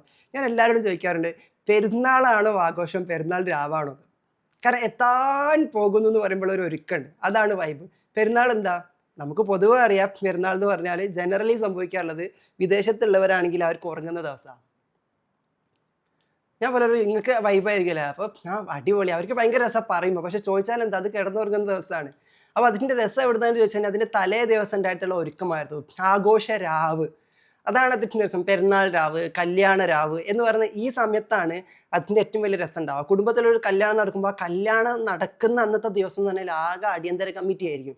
അതിൻ്റെ തലേ ദിവസങ്ങളിലെ ഒരുക്കവും തമാശകളും വൈബാക്കലും അധ്വാനങ്ങളും ഒക്കെ കൂടിച്ചേരുമ്പോഴാണ് അതിൻ്റെ ഒരു രസം എന്ന് പറയുന്നത് എന്നുള്ളതാണ്. അപ്പം അതുകൊണ്ട് തന്നെ പലരും ആ ദിവസത്തിന് വേണ്ടി കാത്തിക്കുന്ന ആൾക്കാർക്ക് ആ കാത്തിരിപ്പിൻ്റെ ഇടയിലുള്ള ഒരു ആഘോഷമുണ്ട്, അത് നഷ്ടപ്പെട്ടു പോകാറുണ്ടെന്നുള്ളതാണ്. അങ്ങനെയാണെങ്കിൽ ഒന്ന് ആലോചിച്ച് നോക്കിയേ, ഈ മിസ്റ്റിക്സ് ആയിട്ടുള്ള ദൈവ സാമീപ്യം പ്രാപിച്ചിട്ടുള്ള സ്പിരിച്വൽ മാസ്റ്റേഴ്സ് ആയിട്ടുള്ള ആളുകളൊക്കെ അവരുടെ പെരുന്നാളിനെ പറ്റിയിട്ട് പലപ്പോഴും പരിചയപ്പെടുത്താറുള്ളത്, അവർക്ക് എല്ലാ രാത്രികളും എല്ലാ ലൈലും അവർക്ക് ലൈലത്തുൽ ഖദറാണ്. അവർ ഓരോ രാവും കാത്തിരിക്കുകയാണ്. അതായത് ഈ പ്രഭാതത്തോട് അടുക്കുന്ന വെളിച്ചത്തിലേക്ക് നമ്മൾ അടുക്കുന്നതിന് തൊട്ട് മുന്നുള്ള ഒരു സമയം. അതിന് എല്ലാ മതങ്ങളിലും ആ സമയത്തിന് ഭയങ്കര ഇമ്പോർട്ടൻസ് ഉണ്ട്. സരസ്വതി യാമമായിട്ടും അതല്ലെങ്കിൽ തഹജുദിൻ്റെ സമയമായിട്ടും സ്വർഗത്തിൽ നിന്നും അടിച്ചു വീശുന്ന കാറ്റ് ഭൂമിയിലേക്ക് ഇറങ്ങി വരുന്ന സമയമായിട്ടും ഏഴാനാകാശത്തിലുണ്ട് എന്ന് പറയപ്പെടുന്ന തമ്പുരാൻ ഒന്നാനാകാശത്തിലേക്ക് അടുത്തു വരുന്നു എന്ന് ഉപമിച്ചുകൊണ്ട് പറയുന്നത്. ദാറ്റ് മീൻസ് ആകാശം ഇങ്ങനെ ഇറക്കി വരാന്നതിനപ്പുറത്തേക്ക് നമ്മുടെ ഹൃദയത്തിലേക്ക് അടുത്തിരിക്കുന്ന ഒരവസ്ഥയിലേക്ക് തമ്പുരാനുമായിട്ടുള്ള സാമീപ്യം കിട്ടും എന്ന് പ്രതീക്ഷിക്കുന്ന ഒരാളെ സംബന്ധിച്ചിടത്തോളം എല്ലാ രാത്രിക്കും ഫജറിനും ഇടയിലുള്ള, രാവിനും പകലിനും ഇടയിലുള്ള ആ സമയം എന്ന് പറഞ്ഞാൽ അവർക്ക് പെരുന്നാൾ രാവാണ്, അവർക്ക് ലൈലത്തുൽ ഖദറാണ്. അപ്പം മാലാഖമാർ ഇങ്ങനെ ഇറങ്ങി വരുന്നു എന്ന് പറയുമ്പോൾ 1000 മാസത്തേക്കാൾ പ്രതിഫലമുള്ള ഒരു രാവിന് വേണ്ടിയിട്ട് ആളുകൾ കാത്തിരിക്കായിരുന്നു. ഒറ്റപ്പെട്ട രാവുകൾ എന്നൊക്കെ പറഞ്ഞിട്ട് വ്രതത്തിൻ്റെ സമയത്ത്. എന്നാൽ മാലാഖമാർക്കപ്പുറത്തേക്ക് മനുഷ്യനെ സൃഷ്ടിച്ച സൃഷ്ടാവത്തിൻ്റെ ഭൂമിയിലേക്ക് ഇറങ്ങി വരുമെന്ന് പറഞ്ഞൊരു സമയത്തെ കാത്തിരിക്കാൻ നമുക്ക് പറ്റുന്നില്ല. അപ്പോൾ ഇതിൻ്റെ രഹസ്യം അറിയാത്ത ആളുകൾ സാധാരണ എന്ത് ചെയ്യുന്നത്, അതിനപ്പുറത്ത് പോയിട്ട് എന്നാൽ അതിൻ്റെ തൊട്ട് താഴെ ഉള്ളതെങ്കിൽ അഗ്നി എന്ന രീതിയിൽ അവർ പ്രതീക്ഷിച്ചുകൊണ്ടിരിക്കുകയാണ്. അങ്ങനെയെങ്കിലും അവർ അതിലേക്ക് ഇറങ്ങിത്തിരിക്കട്ടെ, അവൻ്റെ ബോധം അതിലേക്ക് ഉണരട്ടെ എന്നുള്ളതാണ്. അങ്ങനെയാണെങ്കിൽ ഈ രാവ് 1000 മാസത്തേക്കാൾ പ്രതിഫലമുള്ള മാലാഖമാരൊക്കെ ഭൂമിയിലേക്ക് ഇറങ്ങി വന്ന അനുഗ്രഹങ്ങൾ വർഷിക്കുന്ന ആ രാവ് കരഗതമാക്കിയ ഒരാളെ സംബന്ധിച്ചിടത്തോളം അവന് പിന്നീട് അടുത്ത വർഷം ആകാൻ കാത്തിരിക്കില്ല. അവനെ സംബന്ധിച്ചിടത്തോളം, ഒരു സീക്കറെ സംബന്ധിച്ചിടത്തോളം അവന് എന്താണ് പെരുന്നാളെന്ന് ചോദിച്ചു കഴിഞ്ഞാൽ പകൽ അനുഭവിച്ച സന്തോഷത്തിനപ്പുറത്തേക്ക് ഇനി വരാനിരിക്കുന്ന എല്ലാ രാവിലും ആ ലൈലത്തുൽ ഖദറിന്റെ അനുഭൂതിയിൽ നിന്നുകൊണ്ട് അവൻ ആരാധനകൾ അനുഷ്ഠിക്കാനും ദൈവസാമീപ്യത്തിലേക്ക് ചേർന്നിരിക്കാനും വേണ്ടിയിട്ട് അവൻ കാത്തിരിക്കും. അപ്പോൾ ചിലർ വയ്ക്കാൻ എനിക്ക് ഈ പറയുന്ന രാവിലെ ഞാൻ അകപ്പെട്ടോ ഉൾപ്പെട്ടോ എന്ന് ഞാൻ എങ്ങനെ അറിയാം? ഞാൻ അവരോട് പോയും പറയാറുള്ളത്, നിങ്ങൾക്ക് ഇനി വരുന്ന എല്ലാ രാവിലും അതിൻ്റെ കിക്ക് വിടൂല. അതുകൊണ്ട് എല്ലാ രാവും നിങ്ങളിതൊരു മാറ്റം ഉണ്ടാക്കും. ഓരോ രാത്രിയും കിടത്തുറങ്ങുമ്പം നിങ്ങൾ അതിന് സമാനമായ എന്തോ പ്രതീക്ഷിച്ചു കൊണ്ട് ഉറക്കും എന്നുള്ളതാണ്. അപ്പോൾ ഈ രൂപേണ ഒരു സീക്കർ ഓരോ നിമിഷത്തെയും ആഘോഷമാക്കാൻ പരിശീലിച്ചവനാണ്. അവനൊരിക്കലും ഡെസ്റ്റിനേഷനിലല്ല അവൻ ഉറങ്ങിക്കിടക്കല്ല, അവൻ പ്രതീക്ഷിച്ചിരിക്കുന്നതല്ലാണ്. ഡെസ്റ്റിനേഷൻ അവന് വേണം. ഒരു ഡെസ്റ്റിനേഷൻ വെച്ച് നടക്കുമ്പോഴാണ് അവനൊരു ഹരം കിട്ടണമെന്നുള്ളത്. ഉദാഹരണത്തിന് നമുക്കൊരു റൈഡ് പോകാമെന്ന് പറയുകയാണ്, ആയിക്കോട്ടെ റൈഡ് പോവാം. ഈ റൈഡ് പോകുന്ന സമയത്ത് നമുക്കൊരു ഡെസ്റ്റിനേഷൻ ഉണ്ടെങ്കിൽ ഡെസ്റ്റിനേഷനിൽ എത്തണം എന്ന ഉദ്ദേശത്തിൽ ഡെസ്റ്റിനേഷനെ പറ്റി മാത്രം ചിന്തിച്ചുകൊണ്ടിരുന്നു കഴിഞ്ഞാൽ നമ്മളെ നോട്ടം മൊത്തം ഗൂഗിൾ മാപ്പിലായിരിക്കും. അങ്ങോട്ട് വലിച്ച് ഇങ്ങോട്ട് വലിച്ച് അവിടെ എത്തിക്കഴിഞ്ഞാൽ എത്തി എന്നുള്ളതാണ്. പക്ഷേ അവിടെ എത്തണം എന്നുള്ള ഒറ്റ ചിന്തയായതുകൊണ്ട് ഇതിൻ്റെ ഇടയിലുള്ള വേറൊന്നും ആസ്വദിക്കാൻ പറ്റിയിട്ടുണ്ടായിരിക്കില്ല. എന്നാൽ വേറൊരു ടീം, നമുക്ക് റൈഡ് പോകണം, ഒരാൾക്ക് ഇറങ്ങാണ്, തോന്നിയ പോലെ എങ്ങോട്ടോ പോവാം. തോന്നിയ പോലെ പോകുമ്പോൾ ഒരു പ്രശ്നമുണ്ട്. ഉള്ളിലൊരു സാധനം ഇങ്ങനെ മൈൻഡ് പറയും, ഇത് എങ്ങോട്ടാ പോകണ്ടേ, ഇതിലേ പോയേക്കാം അതിലേ പോയേക്കാം, വേണ്ട ഇങ്ങോട്ട് പിടിക്കണോ അങ്ങോട്ട് പിടിക്കണോ, അല്ല ഈ വഴിക്ക് പോകണോ ആ വഴിക്ക് പോകണോ. അപ്പോൾ മൈൻഡ് ഡിസ്റ്റർബ്ഡ് ആണ്, യാത്ര ആസ്വദിക്കാൻ വേണ്ടി പറ്റില്ല. എന്നാൽ മൂന്നാമത്തെ ഒരു കാറ്റഗറി ഉണ്ട്, ഒരു സീക്കേഴ്സ് ട്രിപ്പ് എന്നൊക്കെ വേണമെങ്കിൽ നമുക്കതിന് പറയാം. പ്ലാൻ പറയുന്നത് ബാംഗ്ലൂർ പോകാന്നുള്ളതാണ്. അവർക്ക് ബാംഗ്ലൂരിലൊന്നും കാണണം എന്ന് ആഗ്രഹം ഉണ്ടായിട്ടില്ലേ, ഏതെങ്കിലും ഒരു ഡെസ്റ്റിനേഷൻ ഇട്ടാൽ മൈൻഡ് പിന്നെ വെറുപ്പിക്കൂല. നമ്മൾ ബാംഗ്ലൂർ വയ്ക്കാൻ പോകണം, ബാംഗ്ലൂരിൽ ഇന്നെത്തിയാലും കുഴപ്പമില്ല, നാളെത്തിയാലും കുഴപ്പമില്ല, മറ്റന്നാളെത്തിയാലും കുഴപ്പമില്ല, ബാംഗ്ലൂർ ആയതുകൊണ്ട് ഇനി വേറെ നോക്കേണ്ടതില്ല, മനസ്സിനെ അവിടെ ട്യൂൺ ചെയ്ത് വെച്ചെന്നില്ല. എന്നിട്ട് ആ ഓരോ യാത്രയും ഓരോ നിമിഷവും ആസ്വദിച്ചുകൊണ്ടിരിക്കുന്ന ആൾക്കാരുണ്ടെന്നുള്ള ഈ രൂപേണ ഒരു സീക്കർ എപ്പോഴും സെലിബ്രേറ്റ് ചെയ്തുകൊണ്ടിരിക്കുന്നത് അവൻ ഒരു ഡെസ്റ്റിനേഷൻ കിട്ടിക്കഴിഞ്ഞാൽ അവനൊരു ആക്സസായി ഈ വഴിക്ക് പോകാം. ഇപ്പോൾ ഡെസ്റ്റിനേഷൻ സ്വർഗമാണെങ്കിൽ സ്വർഗത്തിലേക്ക് പല വഴിയുണ്ട്, അപ്പോൾ കൺഫ്യൂസ്ഡ് ആവും എങ്ങനെ പോകണം. അപ്പോൾ ഞാൻ സലാമിൻ്റെ വഴിയിലൂടെ, സമാധാനത്തിൻ്റെ വഴിയിലൂടെ, അല്ലെങ്കിൽ കാരുണ്യത്തിൻ്റെ വഴിയിലൂടെ, ദാനത്തിൻ്റെ വഴിയിലൂടെ, കർമ്മത്തിൻ്റെ വഴിയിലൂടെ, ജ്ഞാനത്തിൻ്റെ വഴിയിലൂടെ, അങ്ങനെ പല യോഗകളെ പറ്റി പറഞ്ഞിട്ടുണ്ടല്ലോ, കർമ്മയോഗ, ജ്ഞാനയോഗ, ഇങ്ങനെ പല പല വഴികളാണ്. ഇതിൽ ഏത് വഴിയിലൂടെയാണ് എനിക്ക് കടന്നു ചെല്ലാൻ വേണ്ടി പറ്റുക? ഇപ്പോൾ ചിലയിടത്തൊക്കെ പറയാറുണ്ട് സ്വർഗത്തിന് 8 കവാടങ്ങളുണ്ട്. അപ്പം നമ്മൾ പറയാറുള്ള ഈ അഷ്ടാംഗ യോഗം പോലെ അഷ്ടക്രിയകൾ ചെയ്തിട്ട് അതിലേക്ക് എത്തുന്ന പോലെ 8 ക്രിയകൾ ചെയ്തെത്തുന്ന പോലെ 8 വഴികൾ, 8 ക്രിയകളിലൂടെ നമുക്ക് അതിലേക്ക് എത്താം. അപ്പോൾ അതിൽ ഏതെങ്കിലും ഒന്ന് കണക്ട് ആയി കഴിഞ്ഞാൽ ഓക്കെ നമുക്ക് ഈ വഴിക്ക് പോകാം എന്ന് തീരുമാനിച്ചു കഴിഞ്ഞാൽ ആ വഴി കിട്ടുമ്പോൾ ഉണ്ടാക്കുന്ന ഒരു സന്തോഷമുണ്ട്. ഇതാണ് മനുഷ്യന്മാർക്ക് പലപ്പോഴും ഡെസ്റ്റിനേഷനിലേക്ക് എത്തുന്നതിന് വേണ്ടിയിട്ട് അവരുടേതായിട്ടുള്ള ഒരു വഴി കണ്ടെത്താൻ പറ്റാം, പർപ്പസ് അല്ലെങ്കിൽ പാഷൻ. അല്ലെങ്കിൽ എനിക്കിതിലേ സഞ്ചരിക്കാമെന്ന് തോന്നാണ്, എങ്ങനെ അവിടെ എത്തുമെന്നൊന്നും അറിയില്ല, ഇവിടെ എത്തണമെന്നൊരാഗ്രഹമുണ്ട്, പക്ഷെ അത് ഈ വഴിയെ പോകാം എന്ന് തീരുമാനിച്ചുറപ്പിച്ച് കഴിയുമ്പം കിട്ടുന്ന ഒരു മോക്ഷമുണ്ട്, ഒരു സാൽവേഷൻ ഉണ്ട് അല്ലേ, അതെല്ലാവർക്കും ഉണ്ടായിരിക്കും എന്നുള്ളതാണ്. അപ്പം ഓരോ ആളുകൾക്കും ഓരോ വഴികളും ഓരോ രീതികളാണ്. പക്ഷെ ഇതിൻ്റെ അകത്ത് ഡെസ്റ്റിനേഷനിൽ എത്തിയിട്ടില്ലെങ്കിലും യാത്ര തുടങ്ങിയിട്ടില്ലെങ്കിലും യാത്ര തുടങ്ങാൻ കാരണമാകുന്ന ഒരു ലക്ഷ്യം കിട്ടുമ്പോഴേക്ക് തന്നെ സെലിബ്രേഷൻ സ്റ്റാർട്ട് ചെയ്തെന്നുള്ള, ബിക്കോസ് ആക്സസ് കിട്ടിക്കഴിഞ്ഞു, സോ ഗോ ദാറ്റ് വേ എന്നുള്ളതാണ്. ഇപ്പം തുടങ്ങുന്നതിന് മുന്നേ ആഘോഷിക്കുന്നവരാണ് പൊതുവെ സീക്കേഴ്സ് എന്ന് പറഞ്ഞാൽ. ഇപ്പം നമ്മൾ പൊതുവെ പറയാറുണ്ട് വിജയിക്കുന്നതിന് മുന്നേ ആഘോഷിക്കരുത്, അല്ലേ? Never celebrate your success early എന്ന് പറയാറുണ്ട്. അവിടെ ഒരു സീക്കറിൻ്റെ ഡിഫറെൻ്റ് ആക്കണം എന്താ ചോദിച്ചു കഴിഞ്ഞാൽ അവർ ഡെസ്റ്റിനേഷനിൽ എത്തിയിട്ട് ആഘോഷിക്കാൻ താല്പര്യപ്പെടുന്നില്ല. അതുകൊണ്ട് അവർ ഡെസ്റ്റിനേഷന് മുന്നേ, ബിഗിനിങ്ങിന് മുന്നേ തന്നെ അവർ ആഘോഷിക്കുകയാണ്. കാരണം അവർക്ക് ഡെസ്റ്റിനേഷനിൽ എത്തുക എന്നതിനപ്പുറത്തേക്ക് ഡെസ്റ്റിനേഷനായിട്ട് എന്തെങ്കിലും ഒന്ന് ഉണ്ടാവുക എന്നതാണ് അവരുടെ സന്തോഷം, അവരുടെ ആനന്ദം എന്ന് പറയുന്നത്.